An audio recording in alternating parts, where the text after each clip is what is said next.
The forgotten gold of the Benin Kingdom. In the hush of twilight, a forgotten kingdom stirs in the heart of the African rainforest. Its story comes to us like a fading ember, warm, golden, and glowing with mystery. Once, in a land of towering trees and crimson sunsets, there stood a city of magnificent walls and bronze treasures. Benin City, capital of a mighty empire, thrived and then fell into silence over a century ago. How does a city so grand become a whisper in the night wind? What happened to the gold and glory that once lit up its palaces and streets? As we begin our journey, let us lean in and listen. For the night is deep, and the ancestral spirits of the Benin Kingdom have a tale to tell. Let us gently open the space together. If you feel like it, share in the comments where you are in the world and what the hour is as you listen. It's a quiet kind of connection, knowing others are drifting into history beside you, each from a different night, a different sky. Around you now, let the pace soften. Let the room dim just enough. Maybe there's a breeze through the curtains, or the low murmur of the world outside. Whatever surrounds you, let it settle. Let it go still. Picture in your mind a bronze plaque catching the light of a torch in a royal hallway, the metal etched with the figures of kings and warriors long gone. Imagine ivory masks and carved tusks, once beloved, now scattered in foreign museums. The long-lost gold of an African empire, waiting patiently to be remembered. Tonight, we uncover the story behind these relics.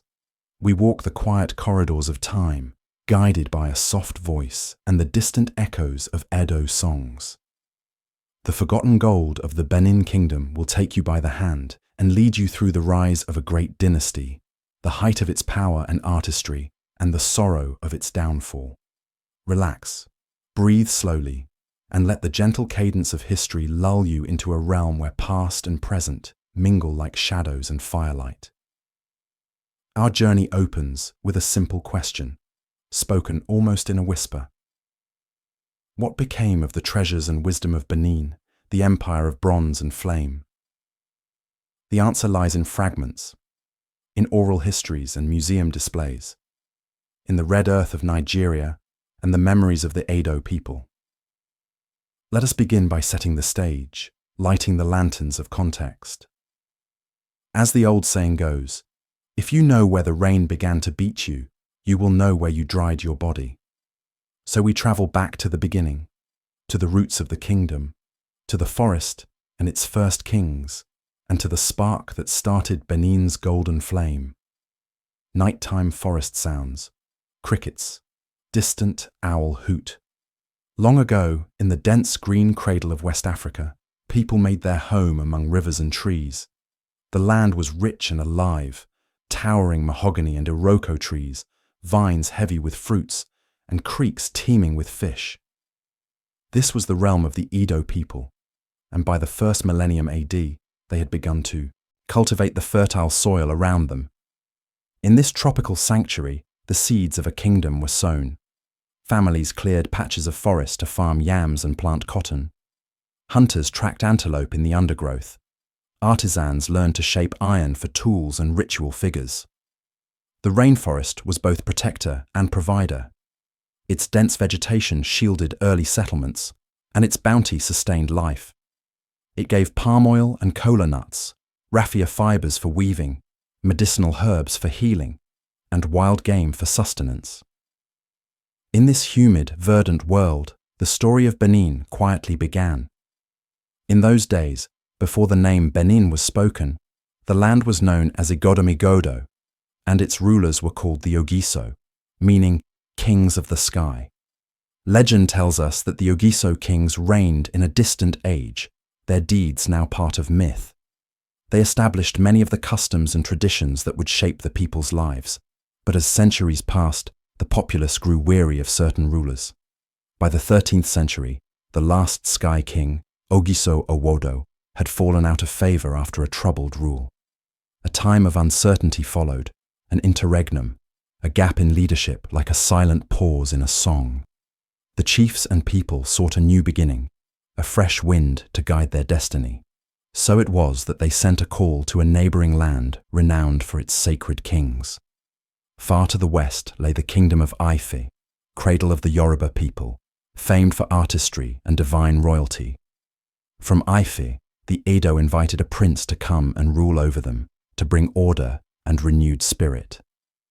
According to tradition, a prince named Oranmiyan answered that call. He journeyed to Igodomigodo, married into the local lineage, and fathered a son who would become the first Oba of the new dynasty. That son's name was Eweka, a name that still echoes proudly in the annals of Benin. Around the year 1200, Oba Eweka I took the throne. In him, the people found not just a ruler, but the dawn of a new era. Power began to shift from the old lords to the royal court. The kingdom, once fragmented, started to weave itself into a tighter tapestry of loyalty and culture. Under the early Obas, the city of Edo, later called Benin City, steadily grew. It was strategically nestled in the forest, guarded by natural barriers. Narrow paths and thick foliage made it difficult for enemies to approach unseen. Over time, what was once a modest town blossomed into a bustling city of red earth streets and thatched compounds. Each new Oba inherited the duty to expand and beautify this urban heart. By the late 13th century, one of Eweka's successors, the Oba Ewedo, asserted royal authority more firmly. He, and those who followed, strengthened the throne and curbed the power of unruly chiefs. The transformation was gradual yet profound.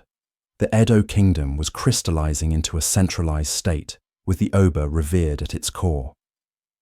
As we set the stage, imagine the scene. A sprawling city amid the trees, its clay walls gleaming in the tropical sun after a rain. Smoke curls from cooking fires in courtyard kitchens. In the marketplace, traders exchange kola nuts and copper bracelets for fish and woven cloth. Children laugh and chase each other under the shade of giant iroko trees. The Oba's palace stands not far off, a complex of carved wooden pillars and broad courtyards, alive with the hustle of attendants and the echo of ritual drum beats. Life in pre-colonial Benin is vibrant and communal. The people live in extended family compounds, clusters of homes with shared walls and open spaces where elders tell stories at dusk. Benin City, as foreigners would later call it, was already gaining fame as a center of stability and artistry. By the 14th century, Edo bronze smiths and woodcarvers were honing skills that had been passed down through generations. Even the language carried echoes of poetry and praise. Songs of gods and heroes resounded during festivals in honor of the earth and sky. Yet, beyond the daily rhythms of farming and trade, a larger pattern was taking shape. The kingdom's domain was growing outward. Nearby villages and clans began to fold into the sphere of Benin's influence. Some peacefully, drawn by trade and protection, others by the persuasive force of Benin's army. The early Obas, though not yet as legendary as later ones, laid the groundwork of an administration, appointing Ezomo and Iyase, military and political chiefs, organizing guilds of craftsmen, and sending emissaries to outlying regions. The coral beads of the Oba's regalia, fiery red and precious, came to symbolize the unity of the kingdom. These beads themselves were treasures from afar, acquired through trade and worn as marks of divine kingship. Even in these early days, the kingdom's wealth was tied to connections that reached beyond the forest. Beads from the distant sea, copper from trans-Saharan caravans, salt carried from coastal pans. Benin was never truly isolated. It was part of Africa's great tapestry of commerce and culture. As the 15th century neared, the stage was set. The forest kingdom had solidified its identity. A proud people under the sacred rule of an Oba, guided by traditions of the Ogiso and the innovations of the new dynasty. The land was fertile, the city bustling, and the artisan guilds busy casting and carving offerings for the royal altars. Yet, the greatest chapters of Benin's story were still to unfold. A new Oba was about to ascend who would transform the kingdom like a tempest. And on the horizon, across the sea, Strangers with pale sails were unknowingly setting course toward this very kingdom, drawn by whispers of its riches. The calm before the golden age was ending, and a brilliant, perhaps perilous dawn waited just ahead. As we move deeper into history, our tale gains clarity. The kingdom of Benin is poised on the brink of its rise to glory, an era of ambitious kings, city walls that touch the sky, and art that captures the soul. In the next chapter, we will meet the visionary leader who lifted Benin to its zenith. But before we turn that page, take a moment to breathe and imagine the humid air of a Benin dawn, mist clinging to the ramparts, roosters crowing, and the Oba's heralds sounding their gongs to announce a new day. The ancient city awakens, and so does our story. The rise of the Benin Kingdom is about to begin. The rise of the Benin Kingdom. In the mid-15th century, the Kingdom of Benin stood on the threshold of greatness. A new Oba, a king of uncommon energy and vision, was about to take the throne and forever change the fate of his people. His name was Iware, remembered by history with the honoured title, Iware the Great. It was the year 1440 when he ascended, inheriting a kingdom that was strong, but still largely confined to its heartland. Oba Iware would transform this modest realm into an empire of formidable might and splendour. Under his leadership, the city of Benin blossomed like never before, and the kingdom's borders unfurled in all directions. They say Iware was not only a warrior, but also a magician and a statesman. Legends speak of his early struggles, of how he survived exile and palace intrigue, and returned to claim his birthright with courage and perhaps a touch of sorcery. Once crowned, Iware set about strengthening royal authority with unwavering resolve. First, he reformed the succession, ensuring that power would pass from father to son in a stable hereditary line. No longer would the kingdom be mired in disputes among chiefs over who should lead. The Oba's lineage became the sacred fountain of kingship. This reform secured the throne and gave the people a continuous line of rulers to rally behind, forging unity. With the House of Kings secure, Iware turned his gaze outward. Mounted on royal steeds and at the head of disciplined warriors, he led Benin's armies to conquer and subdue neighbouring lands.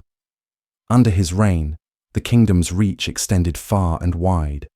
Oral histories and later records suggest that by the 16th century, Benin's influence stretched from the Niger River Delta in the east all the way to the lands around present-day Lagos in the west. Think of that. An expanse covering dense forests, coastal lagoons, and savanna borderlands, all under the sway of the Oba's voice. Villages and towns across this region paid tribute to Benin.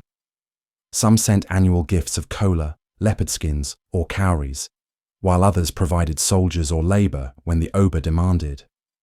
Through diplomacy and might, Iware knit a patchwork of cultures and communities into a broader empire. Each conquest was not just an acquisition of land, but an integration of new people into the Benin world, often through respect for their local customs in exchange for loyalty to the Oba.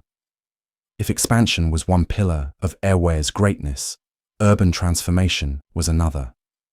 He turned Benin City from a mere town into a true capital worthy of an empire. To protect his burgeoning metropolis, Iware ordered the extension of the city's walls and moats, a feat so grand it echoed through time. Towering earthen ramparts rose, encircling the city's perimeter, while deep ditches were dug defensively around it. It's said that these fortifications, continually expanded even after Iware, eventually became one of the largest man-made earthworks ever built. A vast snake of red soil, winding for thousands of kilometers around Benin and its surrounding villages. According to modern estimates, this network of walls and ditches may have reached 16,000 kilometers in combined length, an astonishing figure that dwarfs even the Great Wall of China in total size. Think of the labor and devotion required, an estimated 150 million hours of digging, done by hand with wooden tools and baskets, over generations. Each clod of earth lifted was an act of faith in the kingdom's future. Within these fortified boundaries, the people of Benin felt secure, cradled in the embrace of walls that were both practical defenses and symbols of the Oba's might. Iwa didn't stop at fortifications. He was a city builder at heart. He laid out broad, straight avenues to connect the main quarters of the capital. Oral tradition and early European accounts marvel at these streets. Some reports tell of up to 30 main streets, each as straight as a spear's shaft, radiating from the palace like spokes of a great wheel. Iwa also commissioned 9 monumental gateways to mark important entrances to the city. Under his guidance, new drainage systems were constructed, cleverly sunken canals alongside roads to carry off the torrential rains of the tropics. These drains kept the city dry and passable even in the wettest season, a marvel of civic planning rare in that era. At night, gigantic metal lamps fueled by palm oil cast a gentle light on the streets. Imagine walking through Benin City on a warm night in Iwa's time. The flicker of oil lamps reflecting off clay walls burnished smooth by countless hands, the smell of wood smoke and blossoms in the air, and in the distance the faint sound of drums from the palace quarter. This was a city coming alive with art, order, and a sense of its own destiny. As the city grew grander, so too did the culture of the court. Oba Eware was a patron of the arts and spirituality. It is said he had a mystical bent, perhaps due to the magician's reputation, and he poured resources into the rituals that knit his people together. During his reign, the practice of venerating royal ancestors took on even greater prominence. State ceremonies became more elaborate, with human sacrifices offered at the funerals of great nobles and during annual festivals to honor the gods and the spirits of past Obas. In a modern context, this custom is chilling, but within the worldview of Benin, it was a profoundly sacred act. It was believed that such sacrifices nourished the land and appeased the restless souls of the departed, ensuring the prosperity and balance of the kingdom. Oba Eware, as the spiritual head of the nation, presided over these rites with solemnity. The Edo people saw their Oba as a divine mediator, a bridge between the human world and the realm of the ancestors. Through him, blessings flowed to the land. Through him, the rains came, crops grew, and victories in war were assured, or so they prayed. Thus, under Ewa's firm and mystical hand, Benin's monarchy became not just a political institution, but a sacred trust. The king was the keeper of his people's well-being in both tangible and cosmic ways. One cannot speak of Iwa's era without mentioning a special figure who played a part in his rise, a woman named Emotan. Before Iwa became Oba, during the turbulent days of court rivalries, Emotan was a market woman of Benin City who befriended the young prince. As folklore recounts, she warned him of plots against his life, helping him survive to claim the throne. After Ewuwe became king, he never forgot her loyalty. When Emotan died, Ewuwe ordered a small shrine built in her honor on the spot where she sold her goods. To this day, a statue stands in Benin City commemorating Emotan, the commoner whose quiet heroism earned the gratitude of a great king.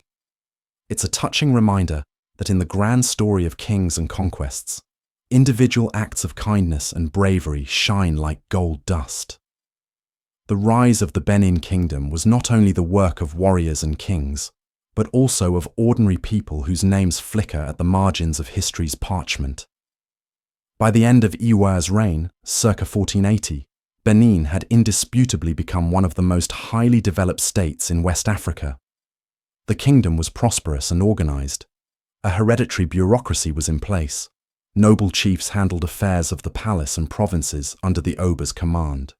The capital bustled with activity, artisans and guilds producing goods, merchants bartering wares from across the region, envoys from tributary lands arriving with gifts. Storytellers might say that Benin City at this time was like a beehive humming with life, each resident a bee working for the glory of the hive and its queen, or in this case, its king. Europeans had yet to arrive in this part of the world, but changes were on the wind. Indeed, just 13 years after Ewuwe's death, In the year 1485, an expedition from far-off Portugal would sail up to the coast nearby. They would discover what to them was a revelation, a sophisticated African city-state whose scale and civility defied their expectations. But that encounter lies in our next chapter. For now, stand atop the newly built walls in your imagination and gaze outward. The lands of the Edo stretch broad and green, dotted with villages now loyal to Benin. Inside the city, the torches of evening are being lit as the sun sinks.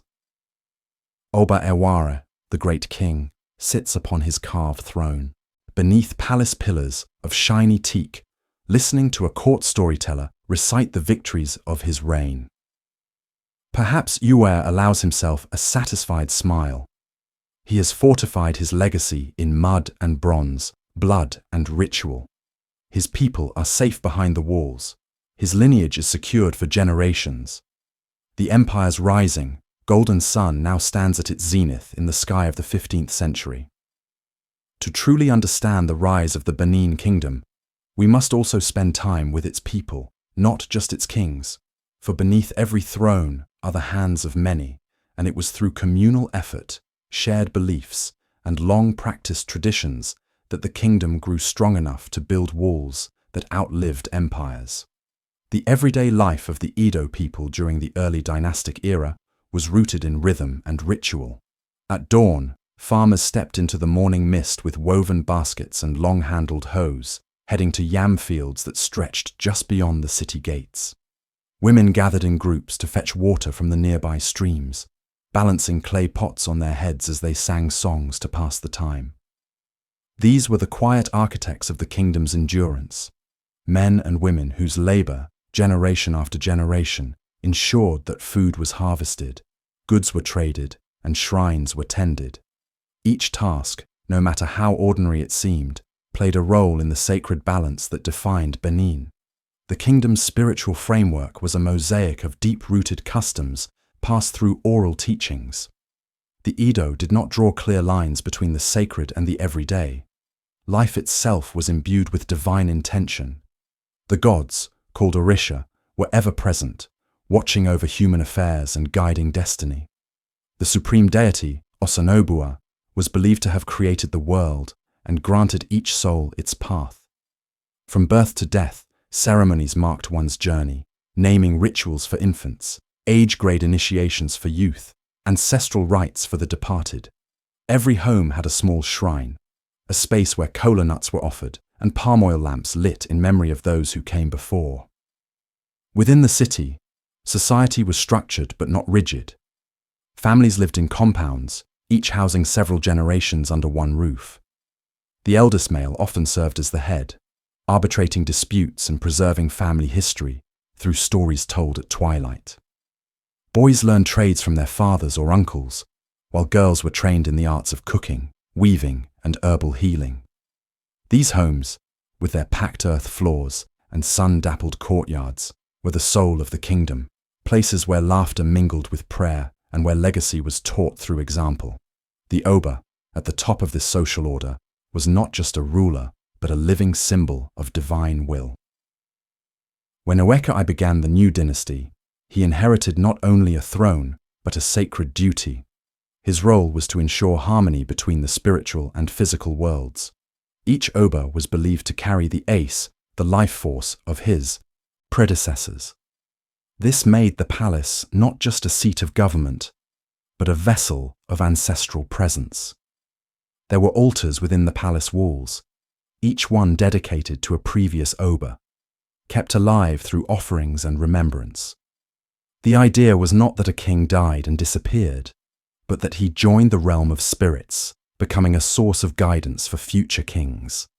As the kingdom took shape under its earliest Obas, administrative innovations quietly took root. The Oba appointed trusted chiefs to oversee different functions of the court and territories. Among these were the Uzama, a council of high-ranking nobles who helped manage ceremonial duties and advised on matters of succession. There was also the Iwebo, a guild responsible for the royal regalia and palace rituals. These councils and guilds ensured that power, while centered on the Oba, was exercised through cooperation and continuity. Communication across the growing kingdom was facilitated through messengers, swift runners who carried wooden batons engraved with royal symbols, signifying that their words came from the throne. These runners followed forest paths and dirt roads connecting the capital to satellite towns. In time, these roads became arteries of commerce, over which traders moved salt, smoked fish, and iron tools. In return, villages sent tribute, palm wine, raffia cloth, carved figures, and livestock. This system of reciprocal exchange strengthened loyalty to the Oba and gave the outer reaches of the kingdom a sense of belonging to something greater. Even in war, there was ceremony. The military campaigns of early Benin were often launched with rituals involving the blessing of weapons and the invocation of ancestral warriors. Soldiers wore charms and amulets for protection. Victories were not merely celebrated with fanfare, they were commemorated in sculpture, oral poetry, and bronze casting. A successful conquest was seen as evidence that the ancestors had favored the Oba's decisions. If defeat came, it was not just a political failure, but a spiritual misalignment that had to be corrected through sacrifice and divination. By the mid-14th century, the character of Benin City began to shift. The buildings became more ambitious. Walls were built higher, wood beams carved with greater intricacy, courtyards lined with polished stones. Artisans worked long hours casting bronze figures using the lost wax method, sometimes producing miniature effigies of the Oba or spiritual beings. These weren't decorations, they were ritual objects, destined for sacred spaces, meant to capture not only the likeness, but the essence of their subject. The knowledge of how to cast such figures was guarded closely and passed down only within families. Over time, these guilds became as important as the chiefs. They were the memory keepers, the ones who gave form to stories and preserved the face of the Oba for future generations. Alongside the growth of art and governance, the cosmopolitan character of Benin began to form. The kingdom had dealings with the neighboring Yoruba, Itsekiri, and Igbo peoples. In some cases, there were border skirmishes. In others, peaceful exchange. Songs and tales traveled across these lands faster than armies. A merchant from a distant town might bring not only wares but news of a new Oba ascending, of festivals in faraway shrines, or of the strange ships said to be seen at the coastal estuaries, foreign vessels with pale-skinned travelers and sails like wings. By the early 15th century, the memory of the Ogiso had faded into legend, but their influence lingered. Some of their customs survived in festivals.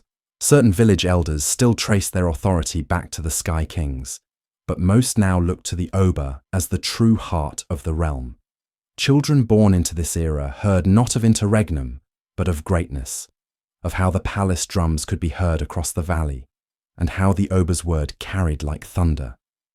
Pride in identity deepened, and with it came a cultural clarity that would soon express itself in ways the world had never seen. In these years before Iwaya the Great, the mood in Benin was one of potential, of a kingdom preparing itself for something more. The artisans were honing their tools, the priests were mapping the heavens, the walls were rising, the people were listening, and somewhere in the royal household, a child was learning the rituals of kingship. His name would echo through time. But for now, he was simply a boy among stories, standing in the shadow of a throne not yet his. As we leave Oba Ewa's era, let us note how the foundation has been set for Benin's golden age. The next chapter will take us into the height of this kingdom's power, a time when art flourished alongside wealth, when foreign traders came knocking, and the city earned the awe of the world. Iwa's heirs will inherit a strong realm, and under them, Benin will shine even brighter. But with greater glory will come new challenges, new encounters, and the seeds of future conflict.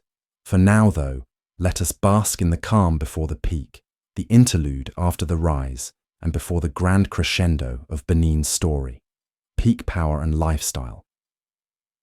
The Kingdom of Benin reached an apex of brilliance in the late 15th and 16th centuries. This was a golden age when the city's fame spread across oceans, and its artistry attained heights of exquisite mastery. Let us wander through Benin City at its peak, guided by the diary of time and the accounts of those who visited. We will see the grandeur of the royal court, the industry of its people, and the harmony of a society confident in its strength and culture. It is around the year 1500. Oba Eware's successors sit on the throne, notably his son Ozolua, a warrior king said to have never been defeated in battle, and later Esiji, a learned and diplomatic Oba. Under their rule, and that of others in the 16th century, Benin enjoyed stability and wealth. The city is thriving and expanding. Benin City by now is a marvel to behold. A visitor entering through one of its great gates would step onto a broad avenue lined with well-kept houses and compounds. The road underfoot is swept clean, reddish-brown and firm. At intervals, one might see tall metal lamps, which at night hold burning wicks soaked in palm oil to illuminate the way. By day, sunlight filters through the high canopy of tropical trees that dot the city, casting dappled shadows on walls polished smooth with care. The scent of wood smoke, spices, and soil fills the air. Foreign visitors to Benin in this era were astonished. They wrote in admiration of the city's orderliness and size. In 1485, when the Portuguese first made contact, they found a vast kingdom comprised of hundreds of interlocked villages in the middle of the African jungle. By the early 16th century, envoys and traders from Portugal were regular guests at the Oba's court. One royal Portuguese emissary compared Great Benin to the grand cities of Europe and found the African city not lacking. Later, in 1691, a Portuguese ship captain named Lourenço Pinto echoed those earlier impressions with a now famous observation. Great Benin, where the king resides, is larger than Lisbon. All the streets run straight and as far as the eye can see. The houses are large, especially that of the king, which is richly decorated with fine columns. The city is wealthy and industrious. It is so well governed that theft is unknown, and the people live in such security that they have no doors to their houses. Such praise from an outsider speaks volumes. At a time when many European cities were muddied and unsafe, here was a metropolis in the West African forest celebrated for its urban planning and law-abiding peace. Imagine that. Homes so untroubled by crime that doorways were left open to the breeze without need of locks. There is a poetic image in Pinto's account, a city of open doors, symbolizing trust and stability, glowing with prosperity. At the heart of this orderly city stood the royal palace, a sprawling complex of buildings and courtyards that served as the nerve center of the empire. The palace was truly a city within a city, said to be as big as a European town on its own. High walls enclosed the royal precinct. Inside were numerous halls supported by carved wooden pillars, some of which were covered in gleaming brass plaques that told the history of the kingdom. These plaques, cast by the finest artisans, depicted obas and warriors, leopards and crocodiles, battle scenes and ceremonial processions. Burning torches or oil lamps would have illuminated them at night, making the figures appear to dance in the flicker of the flames. Courtiers and visitors approaching the Oba would pass through these corridors of art, reminded at every turn of the lineage and might of Benin's kings. The palace's many chambers housed the Oba's numerous wives, his eunuch servants and officials at all levels. There were storerooms filled with tribute, ivory tusks, foreign cloth, brass manillas or bracelet-like currency from Europe, and jars of palm oil. From dawn till dusk, messengers scurried through gates delivering the Oba's edicts, and drummers signalled the times of day and important announcements from the palace grounds. Within the palace, tradition and ceremony ruled. Each morning, the Oba received his Uzama and town chiefs in audience to hear reports and settle disputes. Attending these sessions were also the Royal Guild of Historians, the Awebo, keepers of the choral regalia, and the storytellers of the court. wearing bright woven wrappers and red coral beads around neck and waist. These officials embodied the splendor of Benin. The Oba himself, on state occasions, was a vision to behold, clad in garments embroidered with shining thread, a high crown of coral beads upon his head, and layers of coral necklaces nearly covering his chin and neck. His wrists and ankles jingled with heavy bracelets, and at his side he bore the ceremonial Ada, a sword of kingship, its blade broad and pierced with designs. He moved with calm dignity, for his person was considered sacred. Protocol demanded that those in his presence prostrate themselves in respect, touching their foreheads to the earth. In these details we see not just opulence, but meaning. Every piece of coral was a link to the sea god Olokun, from whose domain coral is said to come, and thus a symbol of prosperity. Every gesture and greeting in the court was steeped in symbolism and age-old custom. Now let us step outside the palace walls for a wider look at Benin in its prime. The economy of the kingdom was robust and diverse. Trade was the lifeblood. Local markets thrived with produce and crafts, and long-distance trade routes brought additional riches.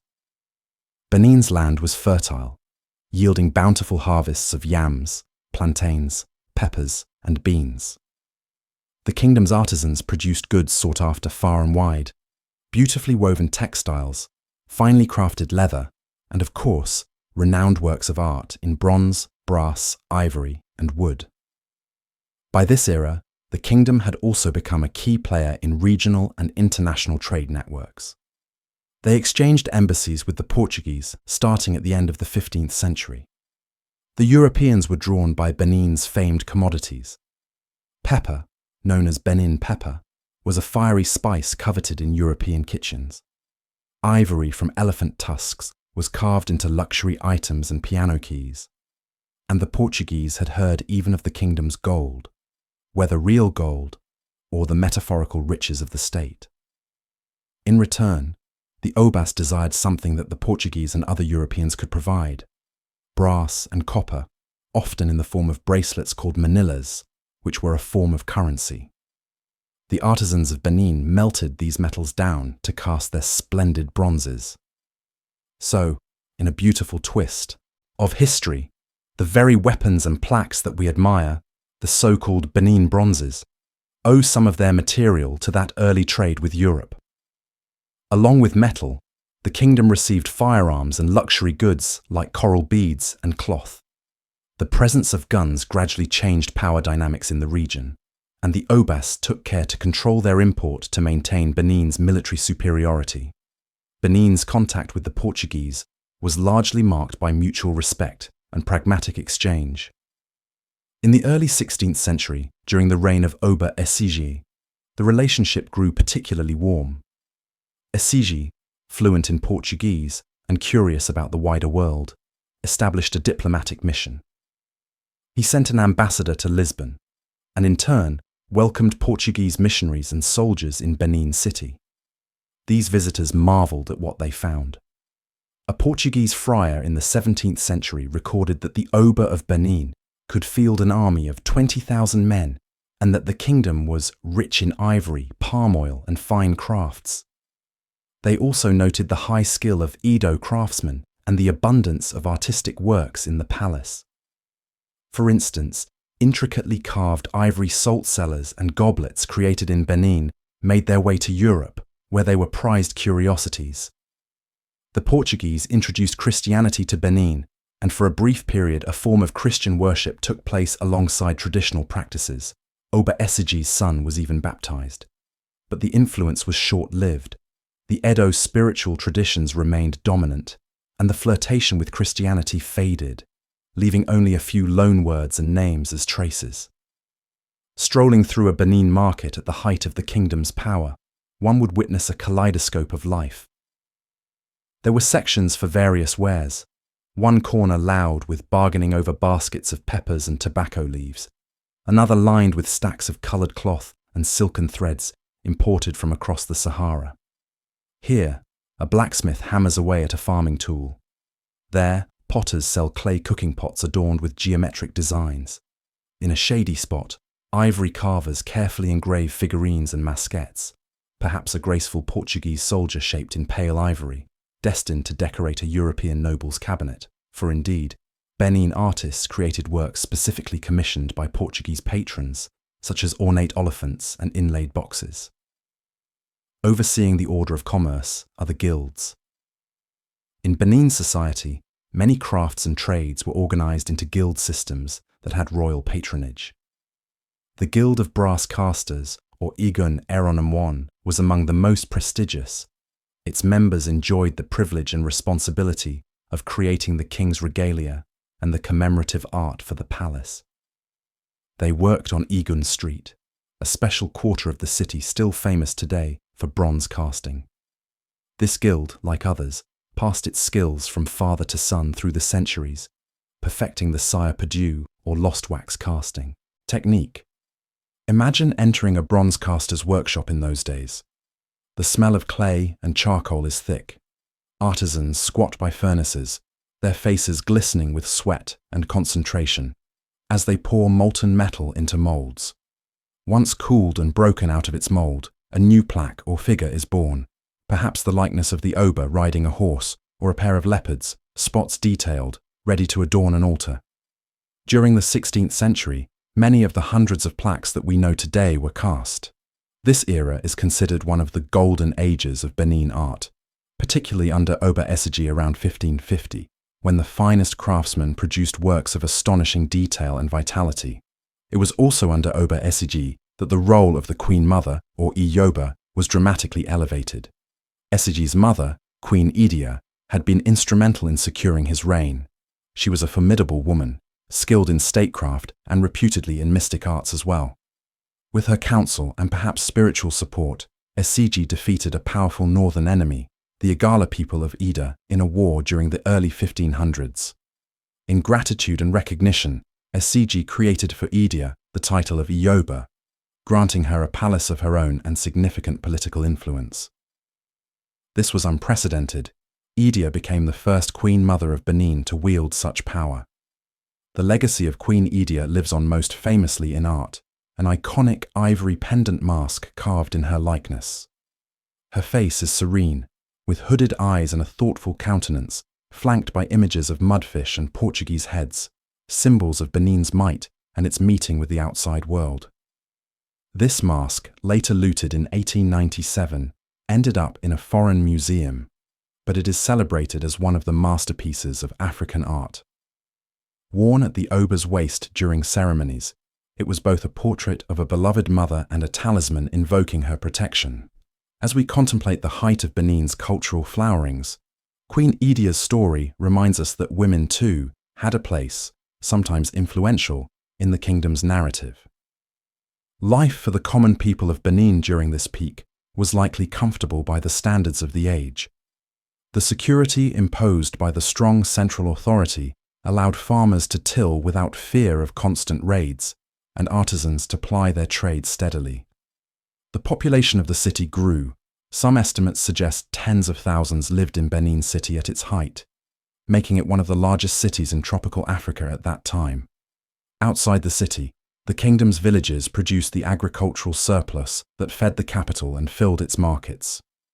The royal administrators ensured that tribute and taxes flowed efficiently, supporting the lavish court and the standing army. In return, the Oba provided justice and protection. Each year, in great festivals like the Igwe, year's end ritual, or the Ugi Erha Oba, ceremony honoring the Oba's father, the populace gathered to reaffirm their bond to the throne. There would be singing, dancing, masquerades with fantastical costumes, and feasting that spread joy through the land. These communal celebrations strengthened social cohesion and reminded everyone from the highest chief to the humblest fisherman that they were part of something bigger, the living organism of the Benin Kingdom, with the Oba as its heartbeat. One can imagine, as night falls on one of those festival days, a sense of contentment settling in. Beneath a sky of tropical stars, the city's sounds quiet down. In a courtyard, an elder tells children the story of how the leopard became the king's symbol, how a fearsome leopard once spared the life of an Oba in the forest, and in gratitude, the Oba took on the leopard as his emblem. True or not, the leopard, stealthy and powerful, indeed was a royal totem. Statues of leopards in shiny brass guarded the palace doors, and the Oba kept live leopards, their teeth filed and blunted, as part of his regalia during ceremonies. The children listen, eyes wide, as the elder's soft voice blends with the chirp of night insects. Elsewhere, a bard might be plucking a mollo or lute and singing a gentle dirge for an ancestor, or a praise song for the Oba. This was the pinnacle of a civilization, a time of balance between material wealth and spiritual tradition, between openness to the world and confidence in one's own ways. Yet, even at the height of its golden age, the Kingdom of Benin had shadows that would later draw consequences. One of these was the involvement in the slave trade. Starting in the 16th century, Benin, like many West African powers, participated in the tragic commerce of human lives. Initially, the kingdom had mostly traded goods like pepper and ivory with the Portuguese. But as European demand for enslaved labor in the New World grew, some Obas engaged in the trade of war captives. Benin's role in the Atlantic slave trade was relatively limited compared to some neighbors, for instance the Oyo, or the ports of the Bight of Benin. And interestingly, by the 18th century, Benin had largely curtailed the export of slaves, preferring to focus again on goods like palm oil and textiles. Still, the 16th and 17th centuries saw thousands of souls from the region sold to Portuguese and later Dutch traders. This is a painful part of the kingdom's story. The same state that created such sublime art also took part in a system of human misery. In our gentle night of storytelling, we acknowledge this sorrow quietly, like a brief passing cloud across the moon, before it drifts away. Benin's main legacy lies in what it built and created, not what it destroyed. But history holds all truths, side by side, the beautiful and the painful. By the 17th and 18th centuries, the kingdom's zenith gradually gave way to change. The world around Benin evolved. New European powers like the Dutch and British replaced the Portuguese in dominance along the West African coast. Benin adapted, trading with each in turn, maintaining a policy of cautious engagement. The art of the kingdom continued to flourish. Another golden age of craftsmanship is noted in the 18th century, particularly during the reign of Oba Erasoyan, 1735–1750, when some of the finest works in brass and ivory were produced. It seems that even as political and economic winds shifted, the inner vitality of Benin's culture remained strong. The guilds carried on their time-honored work. The rituals of court and village life persisted.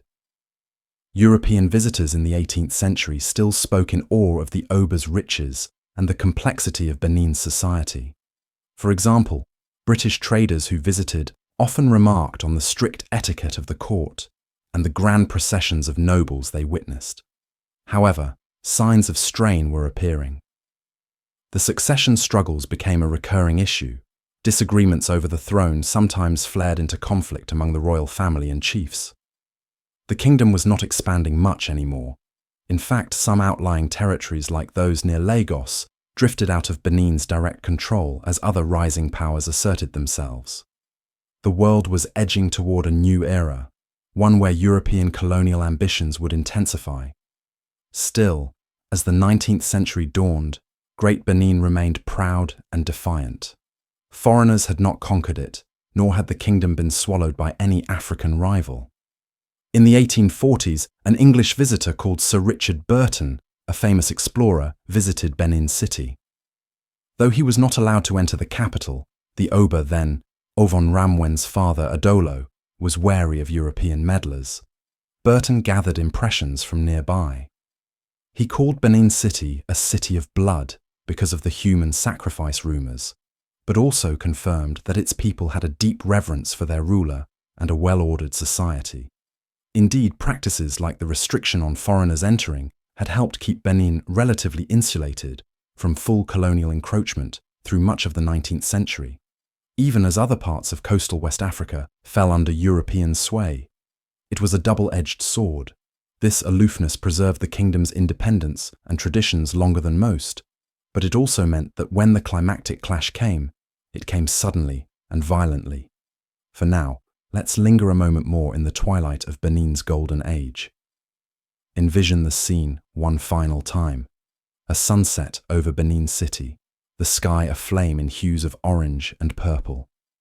The great walls cast long shadows across fields where children run home to their suppers. In the palace, the Oba, say it is Oba Akanzua I in the mid-18th century, reclines on a woven mat, listening to a flute's mellow tune. In a corner, an artisan is presenting the Oba with a newly cast brass portrait head meant for the royal altar, perhaps representing the Oba's father. The head is weighty and detailed, a dignified expression, rows of coral beads carved around the neck, and a pointed headdress. The Oba nods approvingly. It is a masterpiece worthy of the ancestors.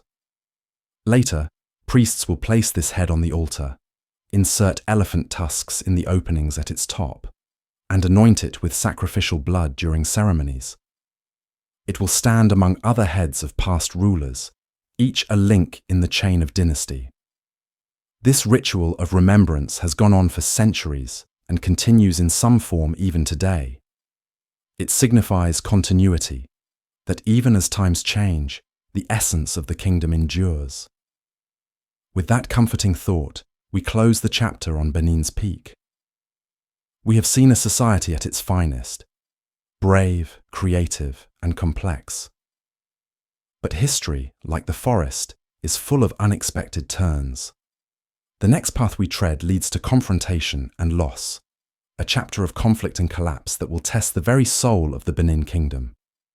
If you're finding this journey meaningful, feel free to subscribe or simply stay close. These stories take time, and we uncover them slowly, piece by piece. There's always more waiting in the quiet corners of history, and if you'd like to support this kind of calm storytelling, a like or a comment helps more than you might think. To deepen our understanding of Benin at its peak, we must pause again, not just to admire its surface, but to feel its rhythm. For empires are not only made of palaces and armies, they are held together by memory, music, and moments that never made it into official chronicles. Let us walk more slowly through the golden streets of Benin, listening to its subtle details. Among the lesser-known treasures of the kingdom were its oral poets and performers, guardians of sound who shaped collective memory through voice and movement. In the open courtyards of the palace, or at village festivals beyond the city, these storytellers, known locally as Akuo, would recite epic songs passed down through generations. Some told of the first kings, others of mythical beasts or forest spirits who shaped the land long ago. They spoke in poetic riddles, repeating sacred phrases in a musical cadence that lulled the mind into reverence. In Benin, storytelling wasn't simply entertainment. It was a civic duty, a ritual, a binding spell that tied the past to the present. Imagine, just before nightfall, the courtyard lit with the orange glow of oil lamps. A hush falls as the Akuo steps forward, his or her voice strong, yet deliberate. The gathered crowd leans in as the story of Oba Esigi's triumph over the Igala is told again, not with military precision, but with reverent exaggeration. In the telling, the river parts to let his army through, the leopards guide his footsteps, and the ancestors sing above the battlefield. Everyone knows it didn't happen exactly this way, but in Benin, truth was not about detail, it was about meaning. And the meaning was this: the Oba reigns because the world wills it so. As the kingdom matured, it also grew more layered in its institutional complexity. While the Oba stood at the center, a system of checks and balances developed that reflected the wisdom of shared leadership. The Iwebo Guild managed the ceremonial aspects of the court, ensuring that rituals were observed, royal attire maintained, and ancestral practices honored.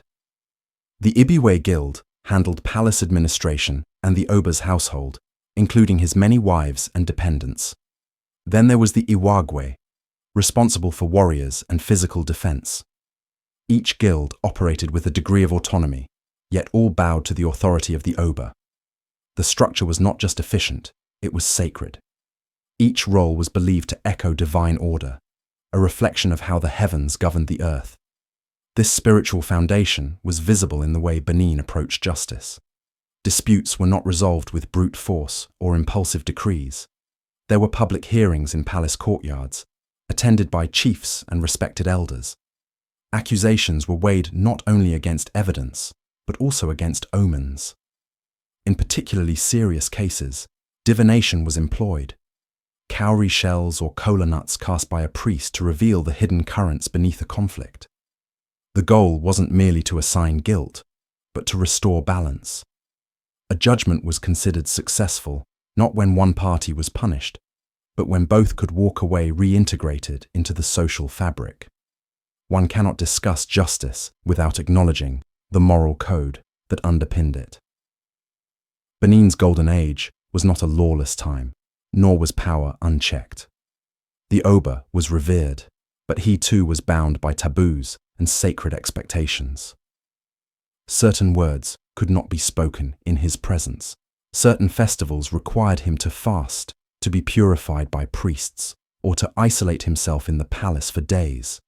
These acts reminded all that the Oba's power flowed through him, not from him.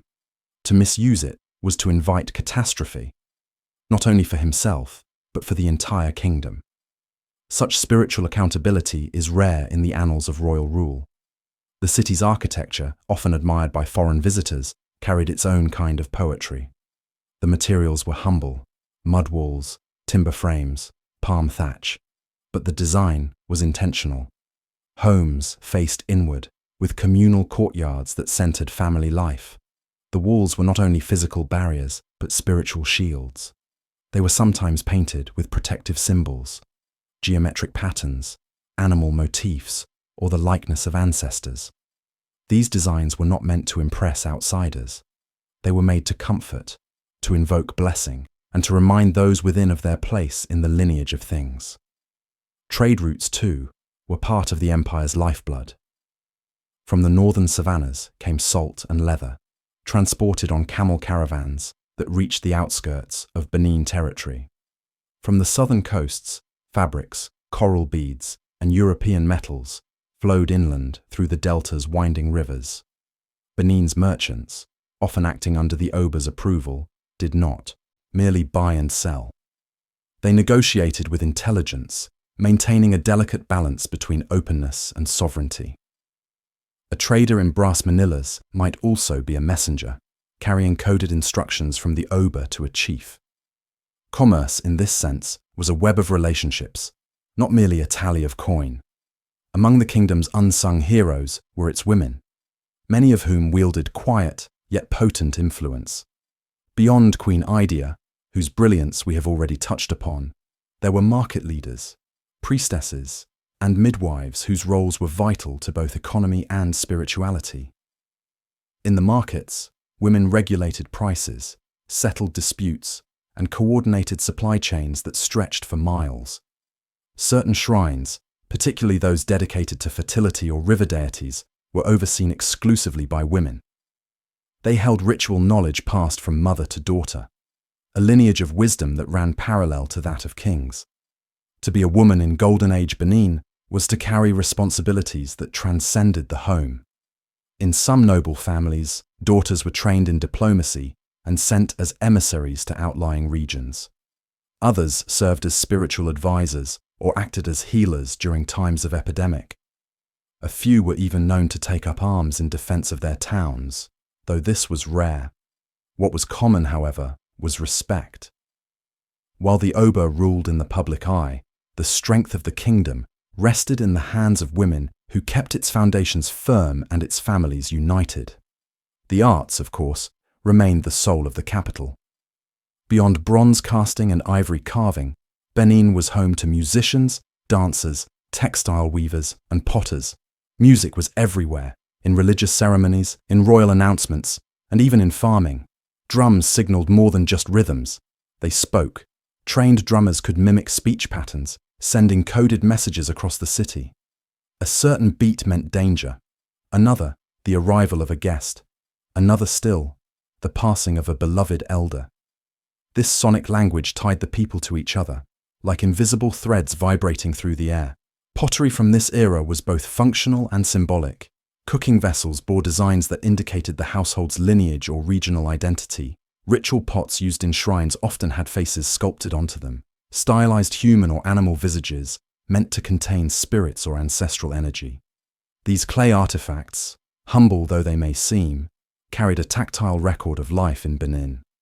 They were vessels not only of food or offering, but of memory. And then there was the philosophy of time. In Benin cosmology, time was circular. Events repeated, not exactly but in rhythm. The past was not dead, it simply slept, waiting to awaken through names, songs, or ceremonies. This belief infused everything with a sense of permanence. The Oba who reigned now was also the echo of Oba's past. The festival celebrated today was the return of one first performed generations ago. This worldview made the people patient. They did not panic in times of drought or delay. They trusted that the wheel would turn, that the ancestors were watching, that life would continue its sacred dance. Even leisure carried significance. Children played games with stones and pebbles that mimicked adult roles, trading, farming, storytelling. These weren't idle diversions. They were lessons, encoded in fun, preparing young minds for the adult world. Elders watched these games and smiled, seeing in the children's laughter the assurance that Benin's future would be safe. And so, in this tapestry of power, faith, art, and daily life, we find the full expression of a people at their most complete. Not perfect, not eternal, but proud, flourishing, and deeply aware of who they were. Benin's golden age was not just a moment of luxury or fame. It was a moment of harmony, where the city, its leaders, its artisans, and its ancestors all moved in sync. As we transition, let us do so gently. Take a deep breath, let it out slowly. The story will now grow darker, but we will walk through it together, calmly, and with open hearts, remembering that even in the saddest tales, there is wisdom to be found and honor to be salvaged. Onward we go into Chapter 3, Conflict and Collapse. The twilight of the 19th century brought storm clouds over the Kingdom of Benin. After centuries of relative security and sovereign rule, Benin faced forces far beyond its walls, the encroaching tide of European colonialism and the culmination of internal strains. This chapter unfolds softly the events that led to Benin's fall in 1897, a tragedy often referred to as the British punitive expedition. It's a painful story of misunderstanding, greed, and ultimately, the loss of a way of life. But even as we recount it, we do so in a measured tone, out of respect for those who suffered and in hope of gleaning meaning from the ashes. By the mid-1800s, the proud kingdom was not as strong as it had once been. Internal conflicts had weakened the royal authority. There were disputes over successions. Ambitious chiefs sometimes challenged the Oba's decisions. Notably, in the early 19th century, civil wars and rebellions flared, disrupting trade and governance.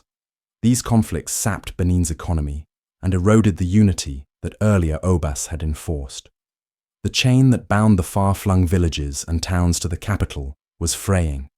Meanwhile, the world beyond was closing in. The British, having established themselves along the Nigerian coast, initially for trade in palm oil and later as colonial administrators, grew increasingly assertive in the region. They eyed the hinterlands rich in resources, including the territories of Benin, with ambition. To the British of the Victorian era, Benin was both alluring and frustrating. It was known as a repository of art and a source of trade commodities, palm oil, rubber and ivory. Yet its rulers maintained a policy of limited contact, often refusing British overtures for open commerce and treaties.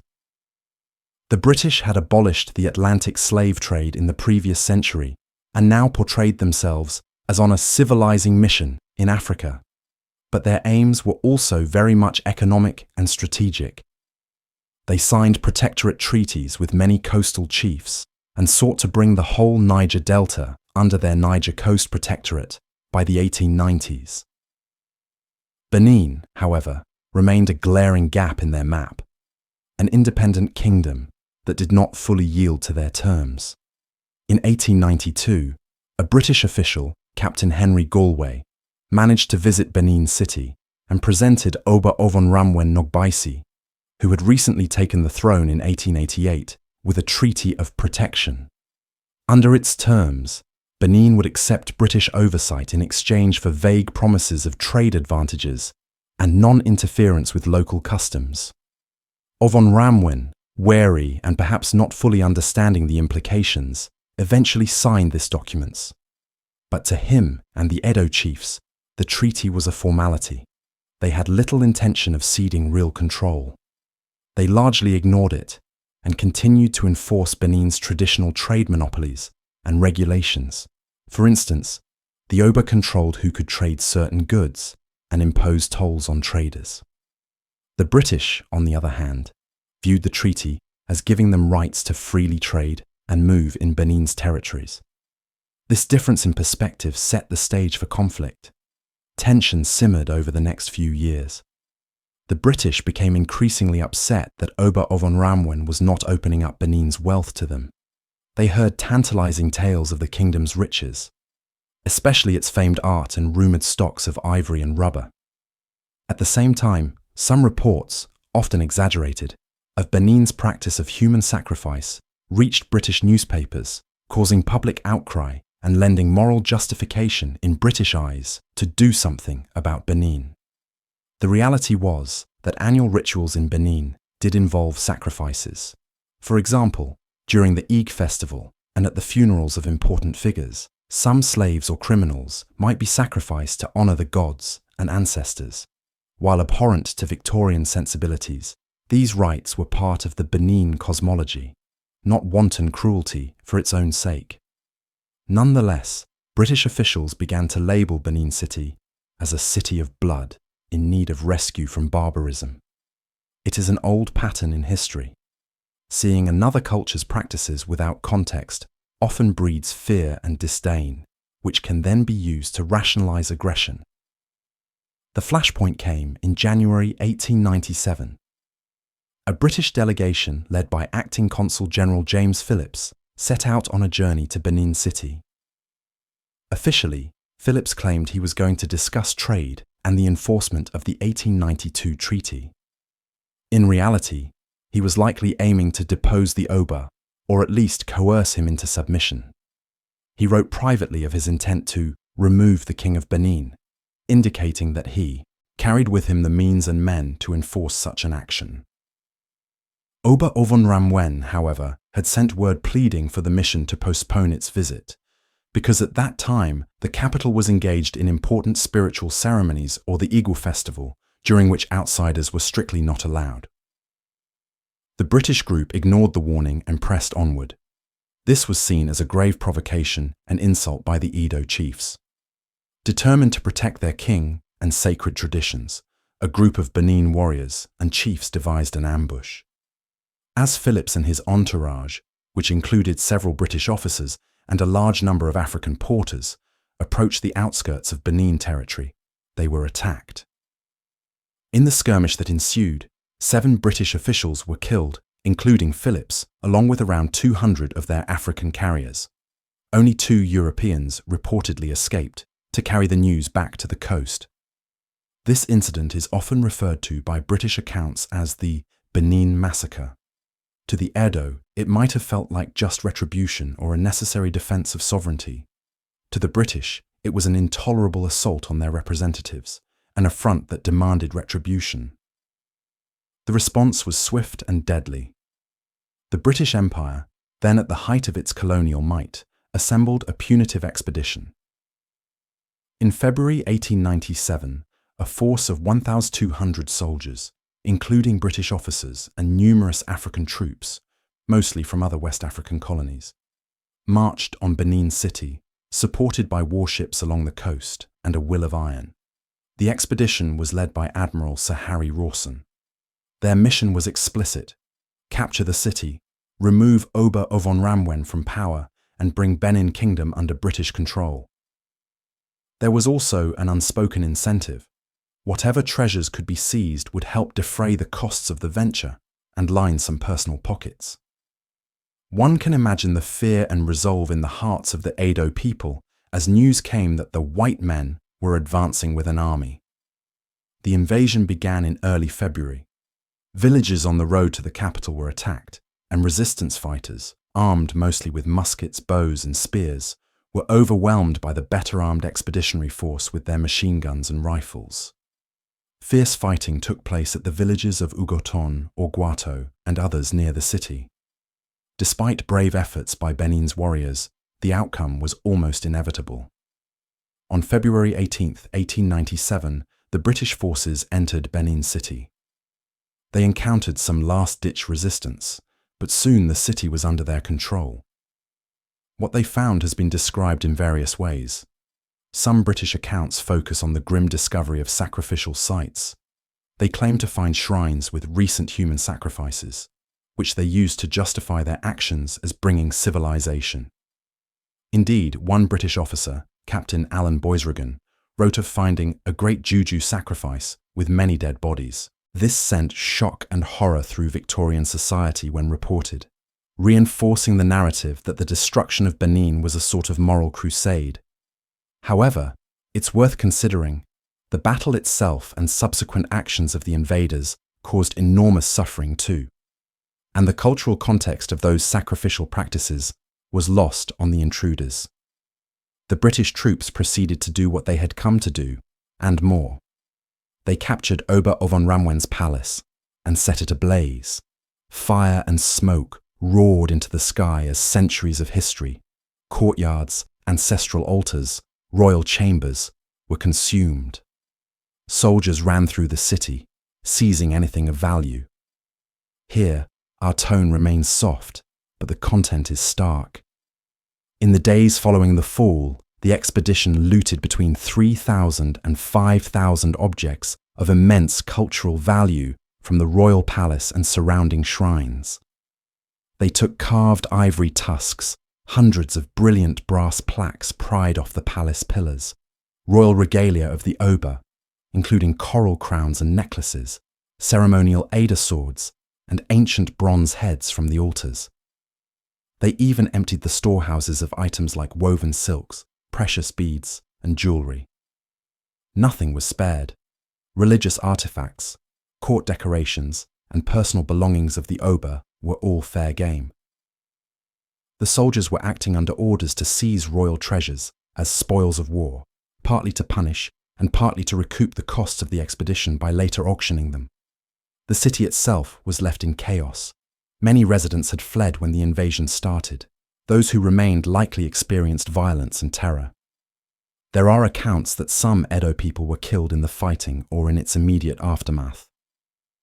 The British raised the Union Jack flag over Benin, signalling the end of the kingdom's independence. Oba Ovonramwen, however, was not caught immediately.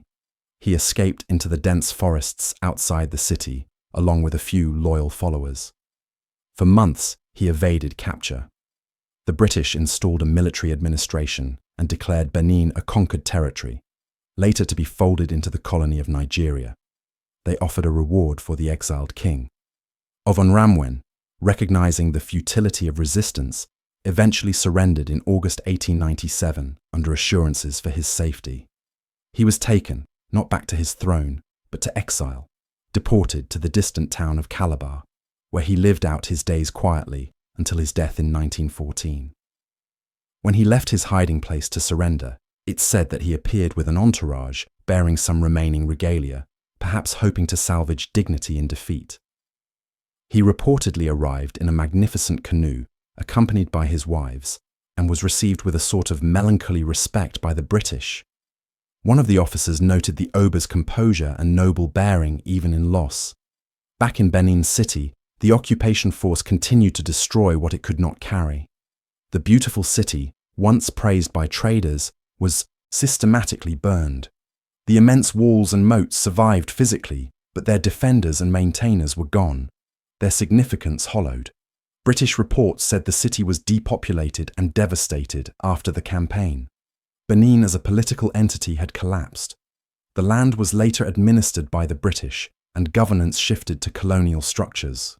Where once the Oba had absolute authority, now foreign district commissioners and local warrant chiefs, appointed by the British, took charge. The traditional structures were largely dismantled. However, the British did eventually allow the monarchy to continue in a ceremonial capacity. Ovonramwen's son, Eweka II, was later permitted to become Oba in 1914, the same year his father died, but with no sovereign power. Essentially a traditional ruler under colonial rule. Let us reflect gently on the human side of this catastrophe. For the people of Benin, the events of 1897 were akin to the sky falling. Imagine generations who had known nothing but reverence for the Oba and pride in their capital, suddenly seeing their sacred city turned into an inferno. The temples of their ancestors smashed, the carved images of their gods and heroes carried off as mere curiosities. The loss wasn't just physical objects, but also the psychological and spiritual heart of a culture. What the British had done in a matter of days was more than a military conquest. It was the looting of an identity. Those thousands of bronzes and ivories were not mere artworks or valuables. They were the kingdom's collective memory and religious life. Plaques recorded historical battles and court rituals. Altarpieces were vessels through which the living communed with departed royals. With them torn away, rituals could no longer be performed in the same way. Stories once carved in bronze now had to rely solely on fading human memory.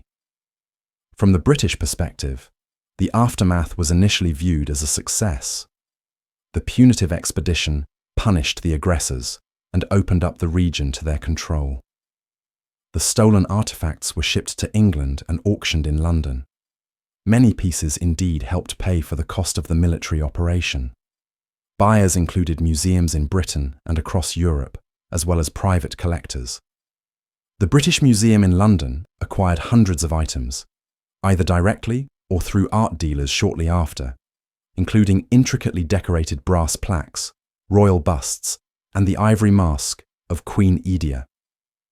In Germany, museums like the Berlin Ethnological Museum eagerly bought up large collections of Benin bronzes.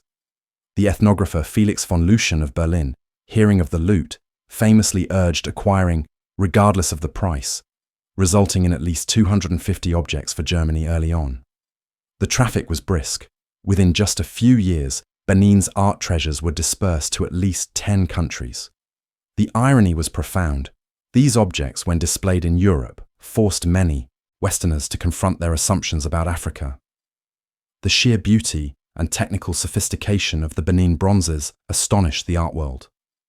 Critics and scholars who had long dismissed Africa as lacking history or high culture were obliged to admit that these works were on par with the finest bronzes of Europe or Asia. In 1899, some Benin plaques were exhibited in Paris and drew admiration. Artists like Auguste Rodin praised them. The shock that such masterful art was created by an African civilization challenged racist narratives of the time. Yet this recognition came at a cost. The creators and their descendants were robbed of their heritage. As night settled on Benin after the expedition, an eerie quiet would have prevailed. Survivors eventually crept back to the ruins of their city. The Oba was gone in exile. His palace, the center of the world for them, was a charred ruin. One can imagine elders trying to comfort the young. We are still the Edo people. We will continue. The spirits of our ancestors are with us, even if their images are not. They would rebuild their homes, but something elemental had changed forever. The British established a fort and kept a garrison. They outlawed human sacrifice and tried to stamp out what they saw as pagan practices. A colonial government headquarters rose where once the palace stood. In this calm telling, we mourn the collapse, but also note small seeds of resilience. The institution of the Oba, though humbled, was not entirely extinguished. In 1914, as mentioned, the throne was revived in a limited form under British supervision. Ovonramwen's son, now Oba Eweka II, built a new smaller palace on part of the old site and performed a coronation. Though he lacked political power, he became a focal point for Edo identity and continuity. The people resumed some cultural practices and continued their craft traditions. The Bronze Casters Guild, for example, did not disappear. It adapted. They could no longer make plaques for a palace that was gone, but they continued to practice their art on smaller scales, often making souvenirs or ritual objects for local use.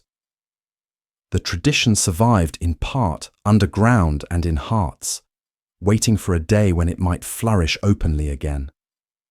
To the British colonialists, the incorporation of Benin was one more step in the expansion of their empire, barely a footnote in the grand scheme of Queen Victoria's dominions. But for the world of art and cultural history, 1897 had a different significance. It brought the remarkable legacy of Benin into global awareness, albeit through theft. The Benin bronzes, once adorning palace walls and royal altars, became star attractions in museums from London to Berlin to New York. In time, scholars studied them, and gradually the story of their origin, the story of the Benin Kingdom, became known worldwide. The tragedy of the invasion thus paradoxically ensured that Benin's name would not be forgotten. The world eventually learned of this lost kingdom of gold, art and power, and many began to question the justice of how its patrimony was treated.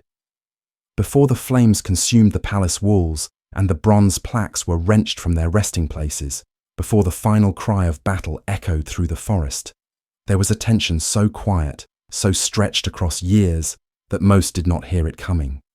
Conflict, in the world of kingdoms, rarely explodes without warning. It simmers. It paces like a leopard in tall grass, waiting for a moment when caution is ignored, when pride outpaces diplomacy. In the case of Benin, that moment arrived in 1897. But the path that led there was slow, winding, and filled with missed chances for peace. To the people of Benin, especially in the years leading up to the British invasion, the signs must have felt both ominous and distant. Trade was still occurring, though not as freely as foreign agents wanted. Rituals continued. The palace, while no longer as expansive as it once had been, still radiated authority. The Oba, Ovonramwen Nogbaisi, was not a weak man. He was cautious, measured, and determined to maintain sovereignty. But the pressures on him were immense. He ruled not only in a time of shifting political forces, but under the shadow of spiritual expectation. Every choice he made carried the weight of tradition and the gaze of ancestors. In the outer districts, there were whispers. Some chiefs grumbled about the restrictions imposed on trade. Others feared the growing presence of European merchants and missionaries in nearby territories. The balance between old and new was tilting. The kingdom's tributaries, once firmly aligned with the Oba, were beginning to waver, some tempted by the goods and promises of foreign agents, others simply weary of the palace's declining ability to protect or enrich them. And yet, within Benin City, life retained its rhythms. The marketplace bustled. Festivals were observed with precision. The bronze casters continued their sacred craft, as if to resist the coming tide through beauty alone. Among the palace officials, there were concerns about the British. Their actions elsewhere in the Niger Delta had already proven aggressive. Entire communities had been annexed under the guise of protectorate treaties. In places like Opobo, Warri, and Calabar, local rulers were forced to accept British administrators, losing control of land and custom. These were not distant stories. They were warning flares on the horizon. Yet the Oba and his council, steeped in centuries of independence, believed that as long as the city remained resolute, the heart of Benin would remain untouched. The 1892 treaty presented by Captain Galway was one such warning. For British officials, it was a standard document used across their colonial holdings, a piece of paper meant to legitimize encroachment. But for the Edo, it was a foreign language, both literally and culturally. The nuances of British legal Terminology clashed with Benin's oral and symbolic traditions. Even if the treaty was signed, its meaning was never truly shared, and so both sides walked away with a different interpretation. The British believing they had secured legal dominion, the Oba assuming he had extended courtesy without surrendering authority. This divergence was not only administrative, it was spiritual.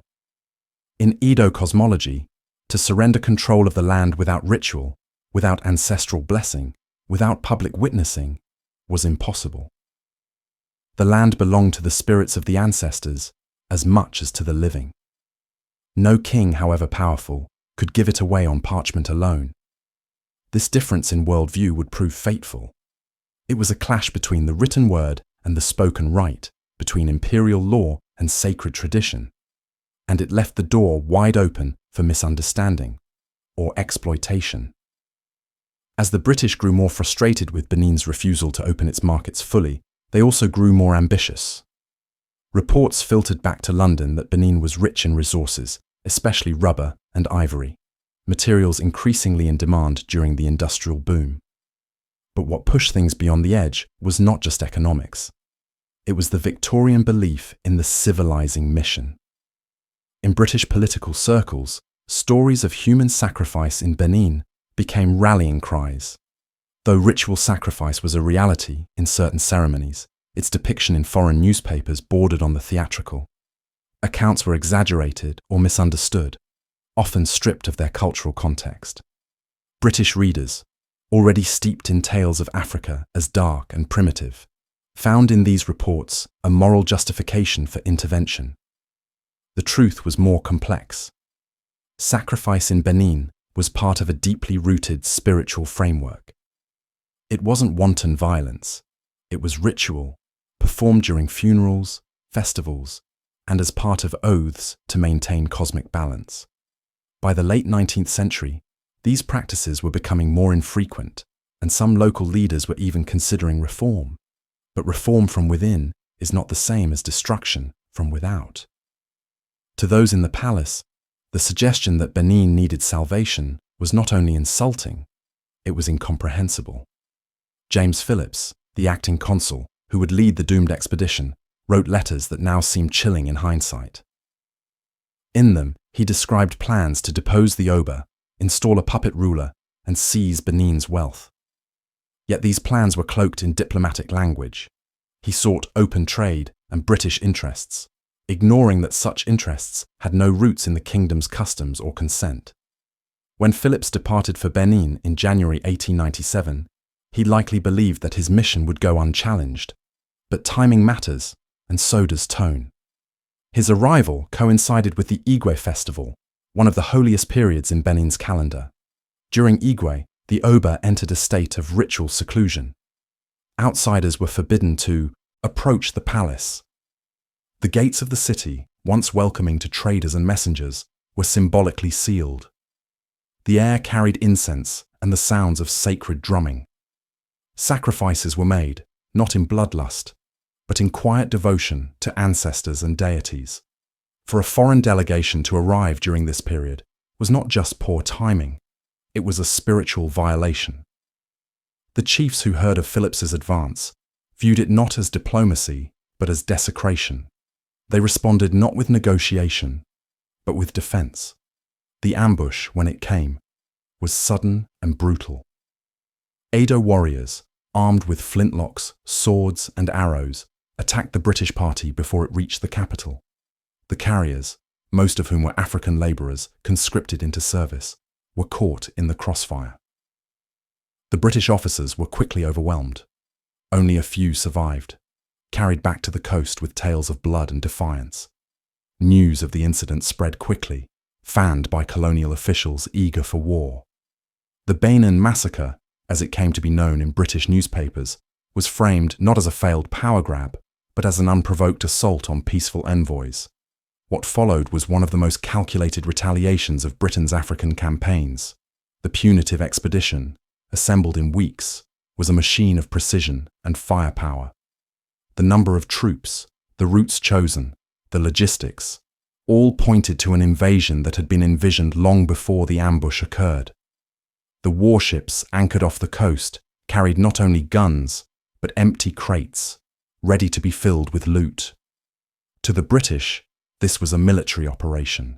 To the Edo, it was the return of invaders with the full force of empire.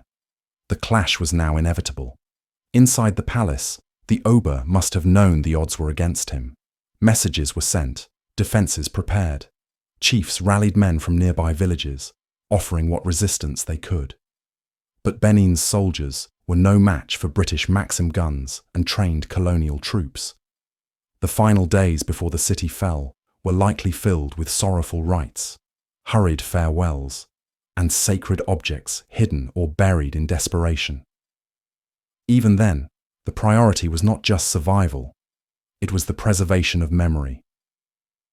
The Oba and his court understood that if the bronze plaques and ivory masks were taken, they would become mute witnesses in foreign lands, so some were concealed. Others, like the altar heads, were anointed one last time. As the red earth trembled with approaching boots, the air must have felt thick with dread. The palace drums, once a signal of ceremony, now beat the rhythm of mourning. The leopards in the royal menagerie, symbols of the Oba's power, paced restlessly. And still, within the city's walls, the people waited. Loyal to a throne they believed to be divinely ordained, hoping for a reprieve that would never come. The conflict and collapse of 1897 marked the end of Benin's independence and the dispersal of its treasures. It is a sorrowful chapter, one that might stir anger or grief even as we listen calmly. Yet history's pages turn, and time offers opportunities for reflection and possibly redemption. In our next chapter, we will explore the legacy and haunting aftermath of these events. We will see how the memory of Benin endured through the colonial period and beyond, and how the ghosts of the bronzes eventually began to call for home. The night is deep now, and the flames of war have died down in our story. What remains are embers, glowing hints of what was and what might be again. Let us continue softly into the realm of legacy. Legacy and haunting aftermath. Rain begins to patter gently, symbolizing cleansing and sorrow. In the wake of conquest, an uncanny quiet fell over the land of Benin. The year 1897 became a threshold. On one side stood the vibrant sovereign kingdom. On the other, a colonial territory with a shattered heart. This chapter gently surveys the landscape of loss and the resilience that followed. We will reflect on how the stolen treasures, the forgotten gold of the Benin Kingdom, took on new lives abroad, and how the people of Benin coped in the absence of their sacred artifacts and autonomy. Though the tone is calm, there is a poignancy here. The ghosts of an empire whisper through time, asking not to be forgotten. After the British conquest, Benin City was forever changed. The once magnificent capital, described by admirers far and wide, had been largely destroyed. Yet cities have a way of surviving in spite of calamity. In the years after 1897, people returned and rebuilt their homes, though often in a simpler fashion. The grand avenues with their palm oil lamps saw fewer processions.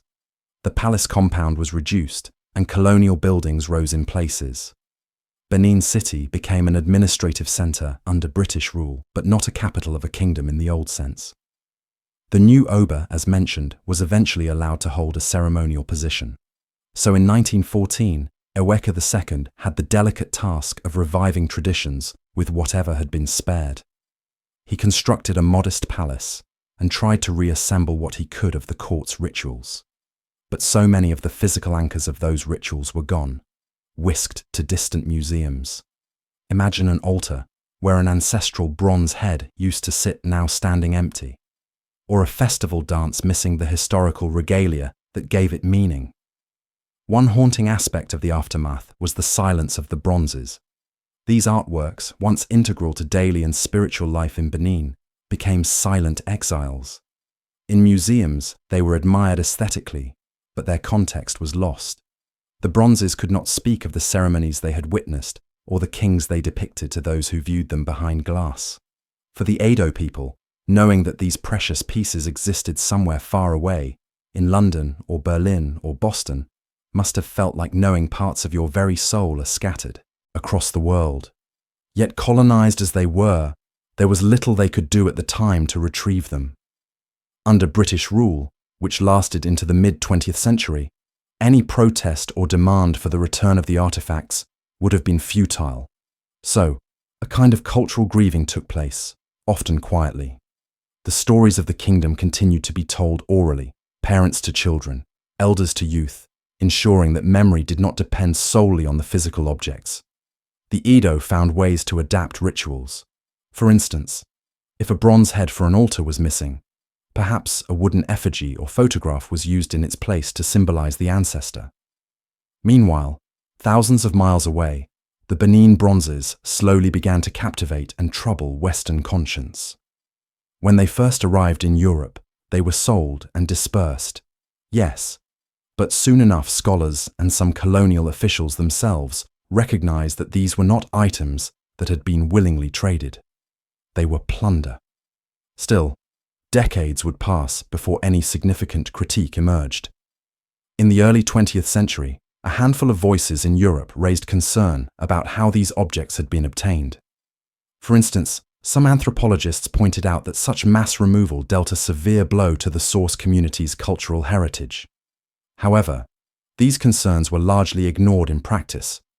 Museums proudly displayed the Benin artifacts as trophies of empire and evidence of the sophistication of African art, often without equally highlighting the violent means of acquisition. Yet the bronzes had a subtle power. They carried within them the dignity of Benin. Visitors gazing at them could sense something of the grandeur of the lost kingdom. Writers described the Benin plaques with awe, the figures in high relief, the intricate details of crocodiles or Portuguese soldiers depicted alongside obas told a story that intrigued the imagination. Artists in Europe and America found inspiration in their stylized realism and bold designs. In this way, the bronzes became cultural ambassadors of the very civilization that had been crushed. They whispered into foreign ears that Africa had history, art, and empires of its own. Some credit the presence of the Benin bronzes in Western museums as a factor that slowly began to shift public opinion against the worst excesses of colonialism by highlighting the value of what was being destroyed. For the people of Nigeria, which became an independent country in 1960, the bronzes eventually became symbols of identity and pride, and their absence a symbol of colonial injustice. As Nigeria moved toward independence, calls were made for the return of these artifacts, but to little avail initially. The Obas of Benin in the 20th century, Eweka II and later his son Akenzua II, lobbied quietly for the bronzes. In 1936, Oba Akenzua II made an appeal to the British Museum to return the Queen Idia ivory mask for the centenary of Oba Ovonramwen's coronation, but the Imam request was refused. Decades later, that same mask was chosen as the emblem for the Festac 77, the Second World Black and African Festival of Arts and Culture in 1977, held in Lagos. When Nigeria asked Britain to loan the Idia mask to display at Festac, the answer was again no. The British Museum claimed it was too fragile to travel, and behind that, an unwillingness to part with a masterpiece, even temporarily. So Nigeria made a modern replica to serve as the festival's symbol. This incident left a lingering bitterness, but also galvanized awareness. It reminded everyone that many key pieces of Nigeria's heritage lay in foreign hands. Inside Nigeria, the descendants of Benin's people kept their culture alive as best they could. The guilds survived, notably the bronze casters on Igun Street in Benin City. They still cast brass figures by lost wax method, often creating new works that were purchased by tourists or the government, or used in local shrines.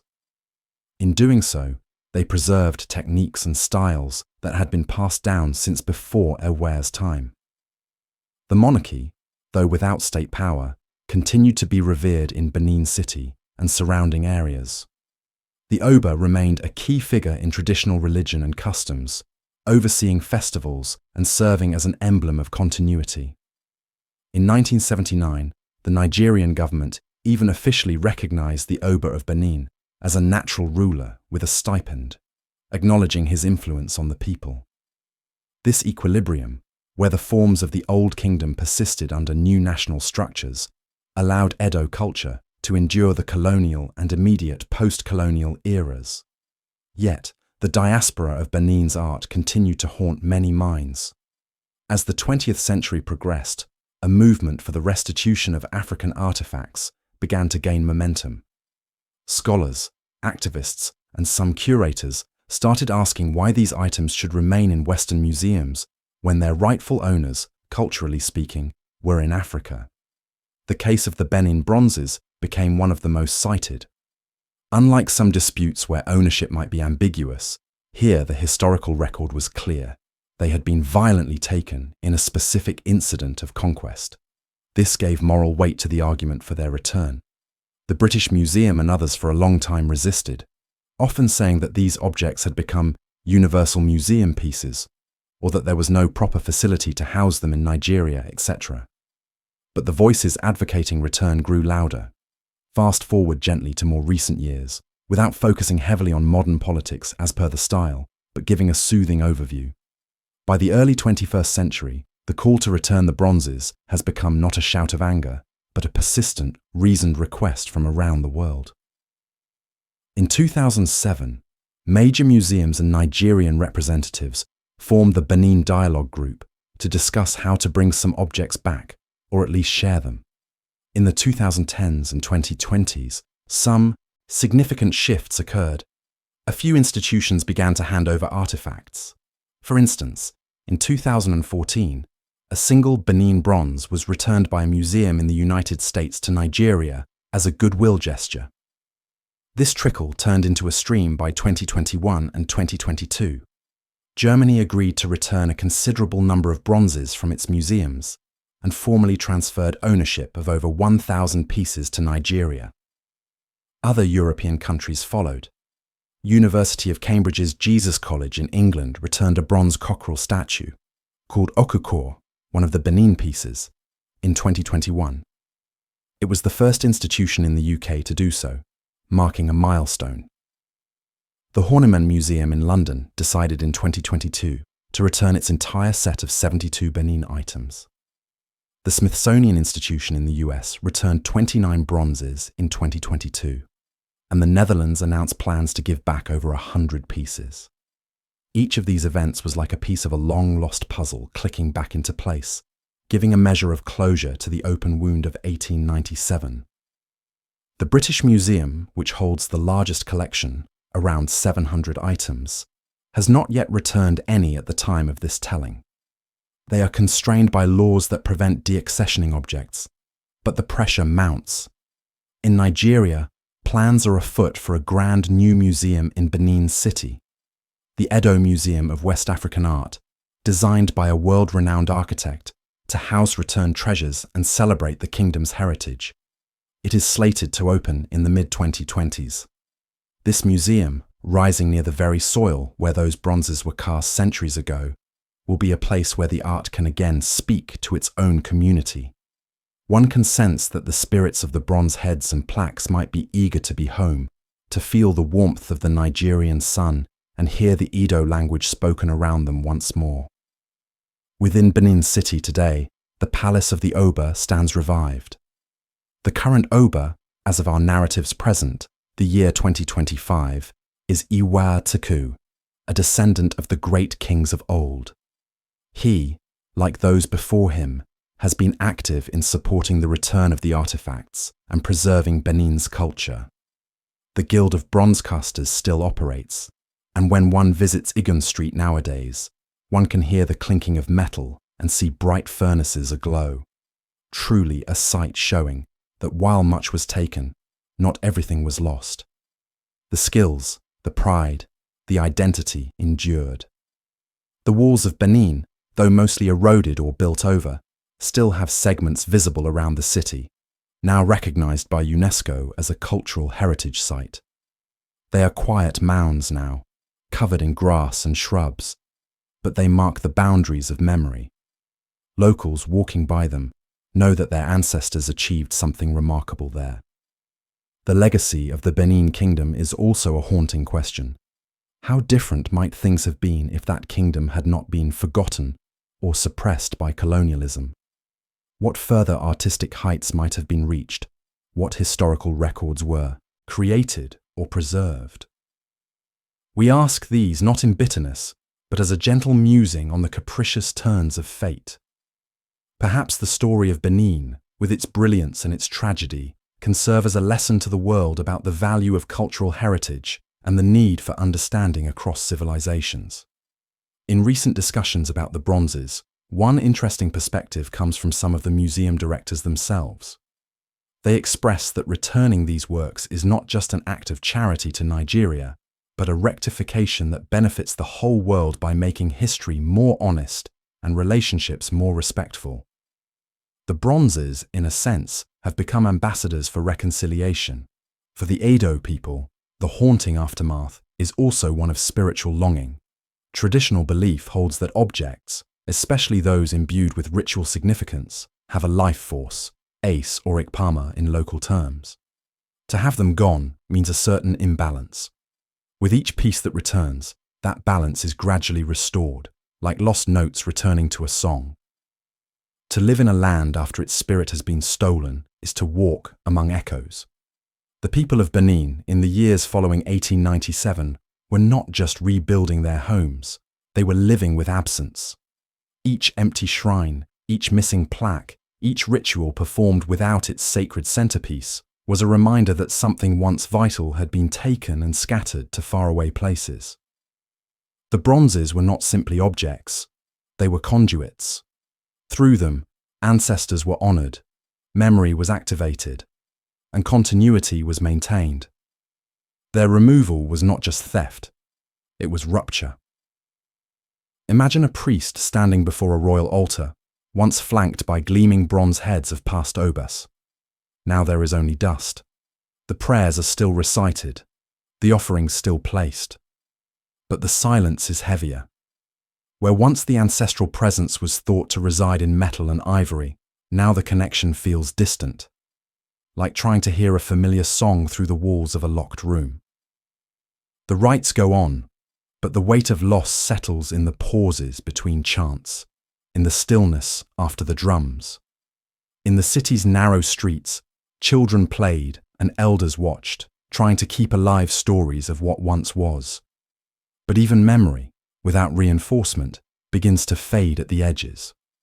For those who had seen the palace in its glory, the wound was raw. For those born after, the stories seemed like myths, too grand to be real.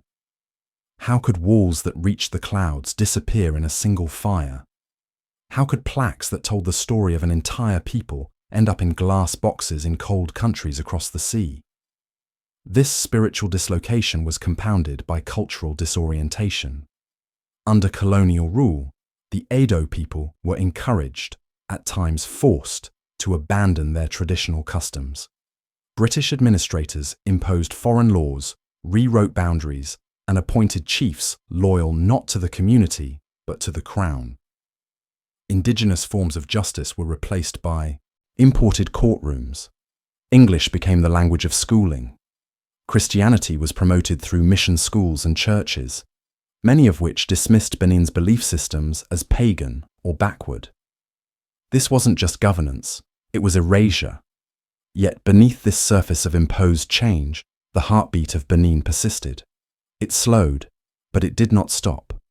In the privacy of family compounds, rituals were still performed. Names were still whispered into the ears of newborns in the Edo tongue. Praise songs were still sung, softly, cautiously, at funerals and festivals. The royal court, though diminished, retained a measure of dignity. Oba Eweka II, Ovonramwen's son, did not wear a crown of full sovereignty, but he wore a mantle of memory. His role was to hold space, to keep the candle flickering until the wind passed. Eweka II's palace, built on the ashes of the old, was more than a residence. It was a symbol. Its carved pillars and shrines served as a quiet declaration that Benin was not dead. It was waiting. From this modest seat, Eweka received visitors, guided cultural leaders, and slowly, patiently, rekindled ceremonial life. One by one, the scattered fragments of tradition were gathered and nurtured. A festival revived here, a craft taught there. The bronze casters of Aigun Street resumed their work. At first, the pieces they made were smaller, pendants, figurines, perhaps a modest altarpiece. But the process, the sacred fire, and the shaping of molten metal remained the same. Each work was both art and prayer. The knowledge of the guilds, passed from father to son, from uncle to nephew, survived the decades. Even as colonial officials scoffed at these practices or labelled them superstitious, the guilds endured. They adapted. Some works were made for sale to outsiders, carrying with them stylized forms that echoed the old masterpieces. But others were kept close to the chest, commissioned for local rituals, crafted in secret, blessed before delivery. In these back-alley forges and quiet workshops, the language of bronze spoke in whispers, waiting for a time when it could once again sing. Beyond the city, in rural areas, Edo traditions often survived more robustly. Distance from colonial centres allowed for more autonomy. In villages tucked among forests or along rivers, ancestral worship, divination, and seasonal festivals continued with fewer disruptions. Here, the tales of Queen Idia and Oba Ewa were still told under moonlight. The names of the bronzes still held power, even if the bronzes themselves were gone. These rural communities became reservoirs of cultural memory, storing the spirit of Benin like seeds kept through a long winter. Meanwhile, across the ocean, the bronzes lived a second life, one that was never meant for them. In London, Berlin, Paris, and Boston, they sat under artificial lighting, removed from altars and ceremonies, divorced from the smells, sounds, and beliefs of their homeland. Curators admired them, scholars catalogued them, but few truly understood them. These pieces were designed to exist in ritual, in context. A bronze head was not simply a portrait, it was a vessel for the presence of an Oba's spirit. A plaque was not merely decorative, it was a mnemonic device, a visual record, a teaching tool. Without this framework, the bronzes were misunderstood, appreciated for form, but not for function. Still, even in foreign captivity, the power of these pieces could not be entirely muted. Visitors who looked closely often felt something, a presence, a quiet nobility, a gaze that seemed to look back. African artists, especially those of the diaspora, found inspiration in these works. They saw in them proof that African civilization was not a blank slate before colonization, but a tapestry of depth and genius. The bronzes became ambassadors of a silenced world. Even in exile, they bore witness. Throughout the 20th century, the desire to reclaim these objects grew, not always loudly, but persistently. At first, the requests came in the form of diplomatic letters. Later, through academic conferences, press articles, and public exhibitions. The Edo royal family, traditional leaders, Nigerian intellectuals, they all asked in different ways for what had been lost to be returned. For a long time, these requests were met with delay, denial, or deflection. But the seeds had been planted. In Benin, festivals continued to evolve. The Igwe festival, once performed in the inner sanctum of the old palace, adapted to the new era. It became both a ritual and a performance, a way to teach younger generations, to assert cultural identity, and to remember. At these events, masked dancers representing spirits of fertility or ancestral obas moved through the streets. Drummers called out the rhythms of the past. Priests offered libations to the gods, even as curious tourists watched from the edges. It was part heritage, part protest, part healing. The children born in post-colonial Benin after Nigeria's independence in 1960 inherited both a fractured history and a resilient pride. Many were raised on stories of the Great Kingdom. They heard tales of walls that defied the jungle, of kings who spoke to gods, of treasures scattered across oceans. And some of them chose to pursue these threads, not only through art or performance, but through law, diplomacy, and museum work. These were the people who would one day lead campaigns for restitution, who would trace plaques through auction records and request inventories from European collections. As time passed, even some of the keepers of these artifacts abroad began to reconsider. Curators who had once defended the bronze's presence in their galleries began to listen. Younger generations of museum staff, shaped by changing global values and informed by more nuanced scholarship, began to ask, what does it mean to own something taken by force? This quiet questioning, never loud, but insistent, gathered momentum. And across the world, the story of Benin began to shift. It was no longer just about what had been lost. It was about what might be recovered, not only in objects, but in dignity. The psychological impact of this reclamation, even in anticipation, is difficult to put into words. For the Edo people, and for Nigeria as a whole, each artifact returned represents not just a cultural asset, but a healing gesture. It is the restoration of memory, the return of a missing voice in the ancestral choir. As more bronzes come home, rituals once interrupted can be completed. The shrines will no longer be empty. The heads can once again sit upon altars where libations are poured and praises sung. Even for those who have never seen the original palace, who have only heard of it in stories, the return of these bronzes means something profound. It means that the world has remembered, that the night of fire and looting in 1897 was not the final word, that the bronzes, like seeds scattered by wind, have found their way home and are ready to grow again. In the quiet reflection of this legacy, one can almost hear the bronze plaques sigh in relief as they find their way back to familiar ground. The story hasn't fully ended. History is ongoing, and the final chapters of restitution and cultural revival are still being written. But one thing is clear. The forgotten gold of the Benin Kingdom was never truly forgotten. It lived on in stories, in the persistence of a proud people, and in the conscience of those who came to possess it. In time, what was lost can be found, and what was broken can inspire repair. Now our journey nears its close. We have one more section, a gentle reflection to bring everything together under the soft light of wisdom and time. Let us proceed to the closing, carrying all these memories carefully, as if they were delicate bronze castings in our arms. Echoes of a lost kingdom, modern reflections. Though the main story of the Kingdom of Benin lies in centuries past, its echoes resound even today. In this optional chapter, we gently explore the modern reverberations of Benin's tale.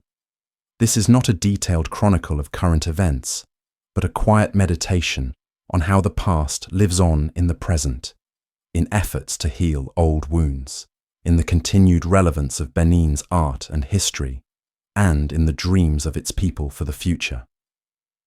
In the present day, as the world becomes more interconnected, there's a growing recognition of the need to address historical wrongs. The story of the Benin bronzes has taken on symbolic weight in global conversations about cultural heritage. People from many nations have come to agree that the bronzes are not just artworks. They are pieces of a soul that belong with their originators. Thus, the movement to return these items, which we touched on in the last chapter, has been part of a broader reckoning. Museums are rethinking their roles, balancing their goal of sharing knowledge with the ethical imperative to respect the source communities. The language used around the bronzes has shifted from calling them simply spoils or objects to recognizing them as looted treasures and precious heirlooms. This gentle change in language is itself an echo of the voices from Benin calling out over time to be heard. Back in Benin City, the mood regarding this heritage is one of cautious optimism. Elders who grew up hearing their grandparents lament the loss of the bronzes now tell their grandchildren that some of those items are coming home. There is excitement that young Edo people will be able to walk into a museum in their own city and see the faces of their ancestors cast in brass, or the figures of the great obas and warriors. It will be as if pieces of a puzzle of identity, long missing, are being put back in place. The proposed Edo Museum of West African Art beyond just housing bronzes, is envisioned as a center for cultural renaissance, a place where local artists, historians, and the community can reconnect with their past and draw inspiration for the future. Perhaps new generations of bronze casters will study the techniques of their forefathers up close and innovate upon them, thus continuing the lineage of creativity unbroken. On an international level, the restitution of the Benin bronzes has also spurred educational efforts. Schools around the world now teach the story of the Kingdom of Benin as part of world history, highlighting its achievements. Where once African history might have been skimmed over, now the story of a sophisticated city with street lighting and underground drainage in the 15th century challenges old stereotypes. In a calm and dignified way, Benin's history is helping to reshape a more inclusive narrative of human civilization. The phrase Benin bronzes itself has become emblematic. It stands for artistic brilliance and the importance of preserving cultural legacy. Exhibitions that have toured with Benin pieces often present not just the art, but the story of 1897 and the ongoing journey towards reconciliation.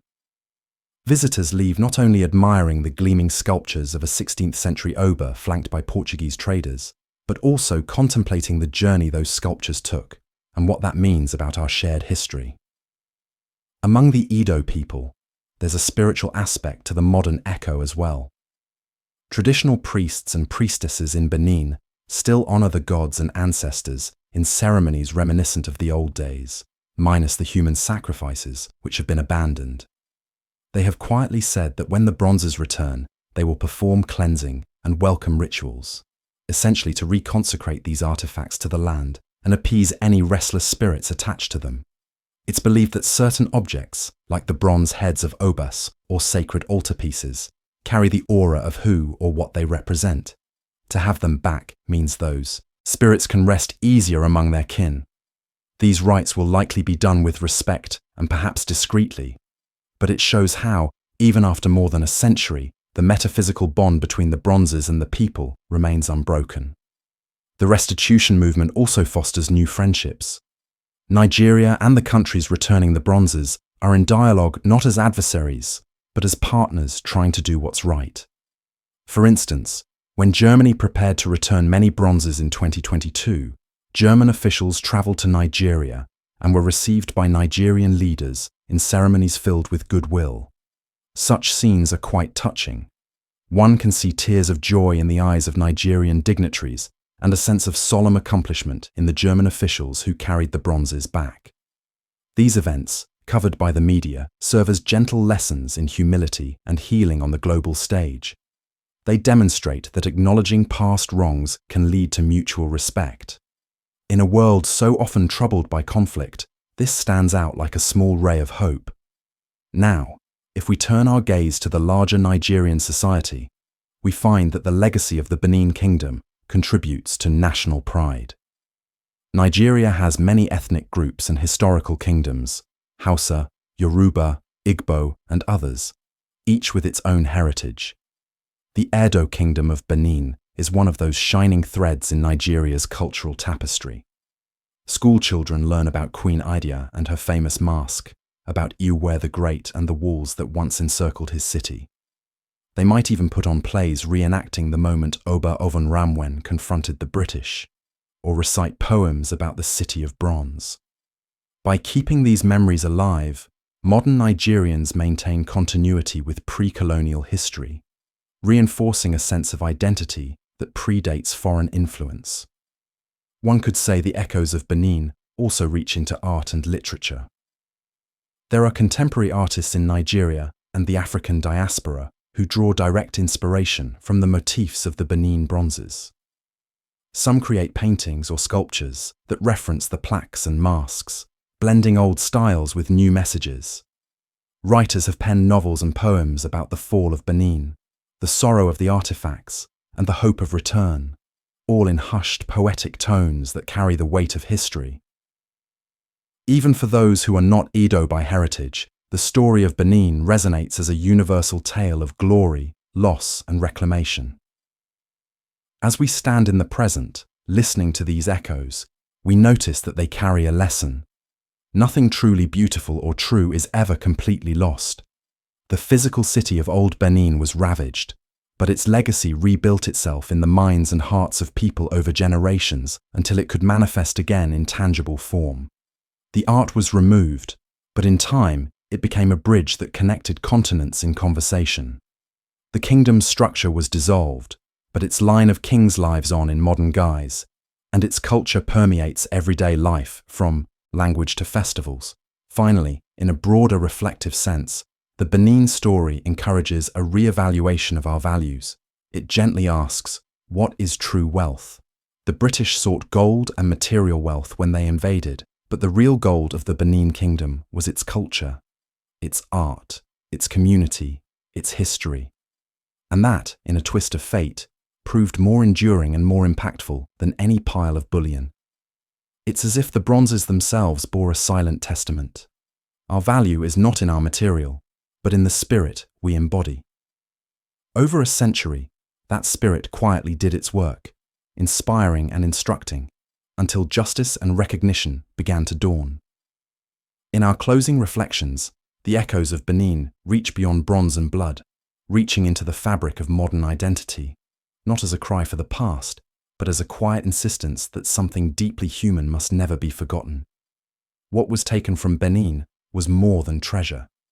It was the rhythm of a people's self-perception, and yet, in the gentle unfolding of the 21st century, a remarkable thing is happening. The echo is returning.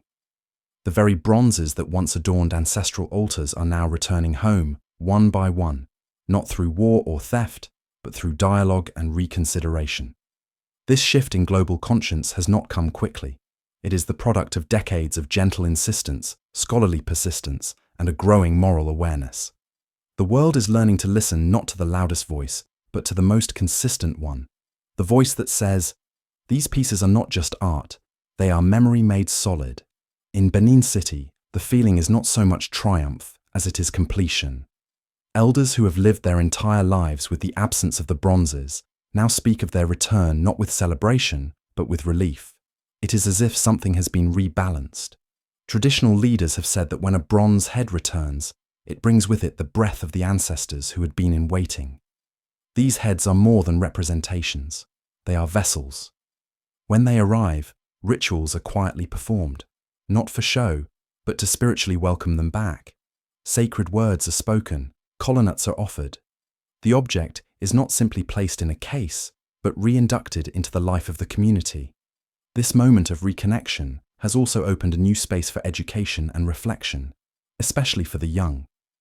In schools across Nigeria, and particularly in Edo State, educators are beginning to incorporate deeper lessons about Benin's history, lessons that extend beyond the narrow confines of colonial curriculum.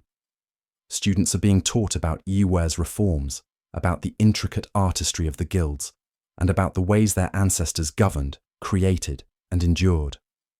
There is pride not in opposition to the world, but as a quiet anchoring, a sense that one's history does not begin with colonization, but with wisdom that came long before it.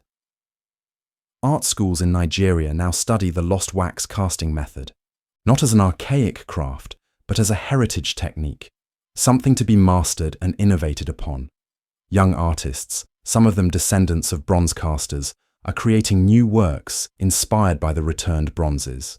These pieces do not replicate the old forms exactly, but they carry the same spirit, the coiled energy of storytelling in metal. Exhibitions are being planned, not only to display the old masterpieces, but to place them in conversation with contemporary voices. The past, in this sense, is not a destination, but a dialogue. And outside Nigeria, something equally profound is occurring. The return of the Benin bronzes has caused a gentle shift in global museology, the philosophy behind what museums are and who they serve. Directors and curators are re-examining their collections, not just with logistical concern, but with ethical reverence. They are asking, softly but seriously, whether possession without consent is truly stewardship. Some institutions have begun to develop new policies for restitution. Others are forming partnerships with source communities, not to dictate terms, but to ask what healing might look like, and how knowledge might be shared without ownership. In this way, the bronzes have become bridges, not only between Nigeria and the West, but between old paradigms and new understandings. These are not merely political acts, they are cultural exchanges built on mutual respect. In handing back a bronze plaque, a museum is not just returning an object, it is returning a thread in a tapestry that was torn. And as these threads are rewoven, a fuller image of the human story emerges, one that includes Africa not as a blank space, but as a contributor of genius, structure, and soul. The conversations surrounding restitution have also sparked a more nuanced public understanding of colonial history. Visitors to museums now ask questions they once did not. Where did this come from? How did it get here? Who made it, and why? These inquiries are not accusatory. They are curious, the kind of questions that mark a society becoming more thoughtful. In classrooms, podcasts, exhibitions, and roundtable discussions, the Benin bronzes have become a case study in ethical memory, a quiet masterclass in how to face the past without resentment, and how to seek justice without aggression. The Edo people have responded to this moment with characteristic dignity. There have been no sweeping demands, no cultural ultimatums. Instead, there has been a spiritual and cultural reawakening, led by traditional institutions in tandem with national leaders and global allies. Plans for the Edo Museum of West African Art, EMOWAA, are unfolding with care and with a sense of poetic symmetry. Designed to blend ancient memory with contemporary architecture, it will sit near the ruins of the old palace grounds, a modern sanctuary for a legacy long displaced. When it opens, it will not merely be a museum, it will be a homecoming, a place where the bronzes can speak in their own language again. Visitors will not simply see them, they will feel them. They will walk past pieces that once saw the coronation of kings, that once stood in shrines as drums beat in the distance. They will look into the cast bronze eyes of long-gone obus and feel a presence that has waited more than a century to be acknowledged. And perhaps, if the room is quiet enough, they will hear something else too. A whisper, an echo, a gentle pulse beneath the surface of metal. That will be the sound of continuity. In this moment, modernity and tradition are not at odds. They are interwoven. Smartphones film the return ceremonies, but the rituals themselves are older than writing. Politicians speak at press conferences, but the speeches often end with proverbs handed down from ancestors. The old and the new sit side by side, not in tension, but in rhythmic harmony, like two drums played in different tempos that find the same beat. And as the world watches this process, there is a kind of global introspection. Other nations are beginning to examine their own collections, their own histories of acquisition. Other cultures are finding their own bronzes, objects taken during war, hidden during colonization, lost during trade. The story of Benin is not an isolated story. It is part of a larger chorus of cultural memory returning to its source. But it is Benin's quiet resilience that has become a kind of guidepost. It shows that healing does not always arrive with a shout. Sometimes it arrives with a nod, a gesture, an unspoken understanding. For the children of Benin, those who visit the new museums or study the ancient casting methods, there is a new kind of inheritance. Not just one of loss or longing, but one of continuation. They are being given more than stories. They are being given tools. They are learning not only what was taken, but what was built, what was saved, what was never broken. And that is the final lesson of the Benin bronzes, that while objects may be moved, the soul of a people cannot be erased. The bronzes were not forgotten because the people of Benin refused to forget. Even in exile, they remained sacred. Even when silenced behind glass, they spoke. And now, as they return, they do so not as relics, but as living emissaries, carrying with them the dignity of a culture that has weathered fire, foreign rule, and forgetfulness, and still stands. In the quiet of this modern moment, if one listens closely, One might imagine hearing the faint bronze-casting bell of an Egan Street workshop ringing, a sound that is both ancient and current. It rings for the ancestors, and it rings for the children of today. It is an echo and a promise that the greatness of Benin was not a mere fragment of the past, but a living narrative that continues to unfold. Our narrative now draws to a gentle close. Let us gather these threads, the rise, the peak, the fall, the aftermath, and the echo, and weave them into a final reflection as soft as a lullaby. Closing reflection, gentle harp or kora music in the background. We have travelled far together across the plains of time and memory, guided by the soft lantern of storytelling. Now, as we sit by the dying embers of the fire, let us look back once more on the forgotten gold of the Benin Kingdom, and let its meaning settle in our hearts like dew. There was a kingdom in the forest, rich not just in material gold, but in the golden spirit of its people. We saw it rise from humble beginnings, a people forging a life amid dense greenery, uniting under visionary kings. We walked through its golden age, hearing the laughter in its markets, the ring of hammers in its guilds, the music in its courts. We witnessed its artistry, the lifelike bronzes and serene ivories that captured the soul of a civilization. We marvelled at a city lit by ingenious lamps and guarded by monumental walls. A city that was once heralded as one of the most beautiful and best planned in the world. This was Benin at its zenith, confident, creative, connected to the wider world, yet distinct in its identity. Then came the shadow, the tumult within, the arrival of foreign ambitions, and the fateful clash that led to the kingdom's collapse. We recounted softly the tragic day when fire and gunpowder overtook Benin City, when the old order was swept away in smoke and sorrow. In that moment of loss, thousands of cherished artifacts became orphans abroad, and a proud people were left in mourning. It was a nightfall in the story, where darkness covered what had been bright. Yet even in nightfall, we found stars. The spirit of Benin did not die. It endured through the colonial night, quietly glowing in the firmament of memory and tradition, in the quiet resilience of the Edo people rebuilding their lives, in the continued coronation of Obas, albeit in altered form, in the tenacity of artists who kept casting bronze and carving wood.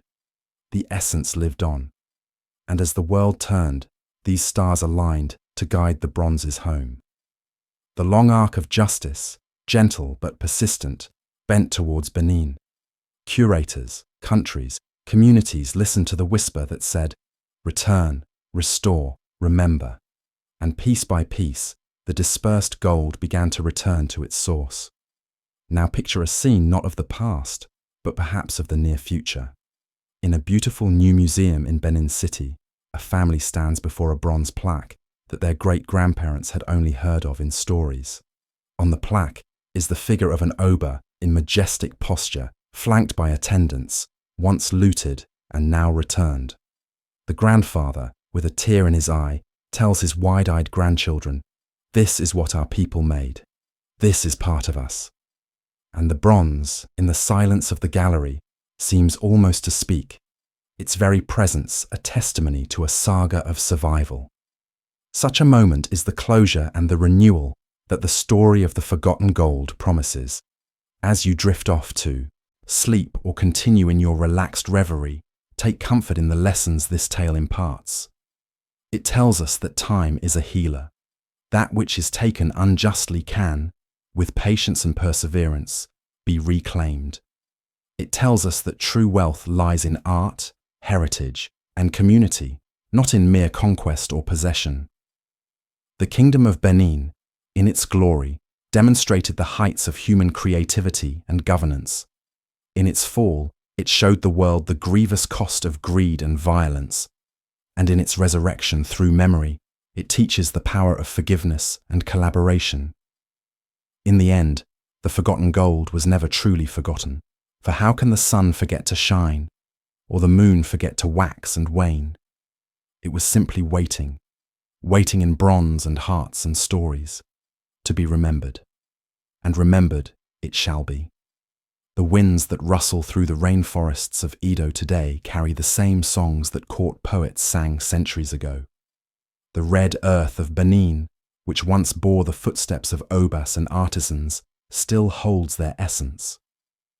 And in the quiet of the night, if you listen closely, you might hear the faint echo of a bronze bell, or the distant roar of a leopard, or the soft chanting of an ancestral praise. These are the sounds of a legacy living on.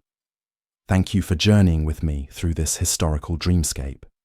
May the calm courage of the Benin Kingdom's story inspire your own dreams. May you find strength in remembering that even lost treasures can return, and even broken worlds can be made whole. As we close, let the gentle night wrap around you, carrying the eternal lullaby of history, a song of rise and fall, loss and recovery, and the undying light of human hope. If you found peace and meaning in this story, we invite you to stay with us a little longer. There are many more forgotten histories waiting to be told, quietly, gently, and with care. Subscribe to the channel to keep exploring the silent echoes of our past. Let us know in the comments if you've ever seen a Benin bronze in person, or if this was your first time hearing about the kingdom. Your thoughts help guide the stories we tell next. Thank you for being here. Until next time, sleep softly.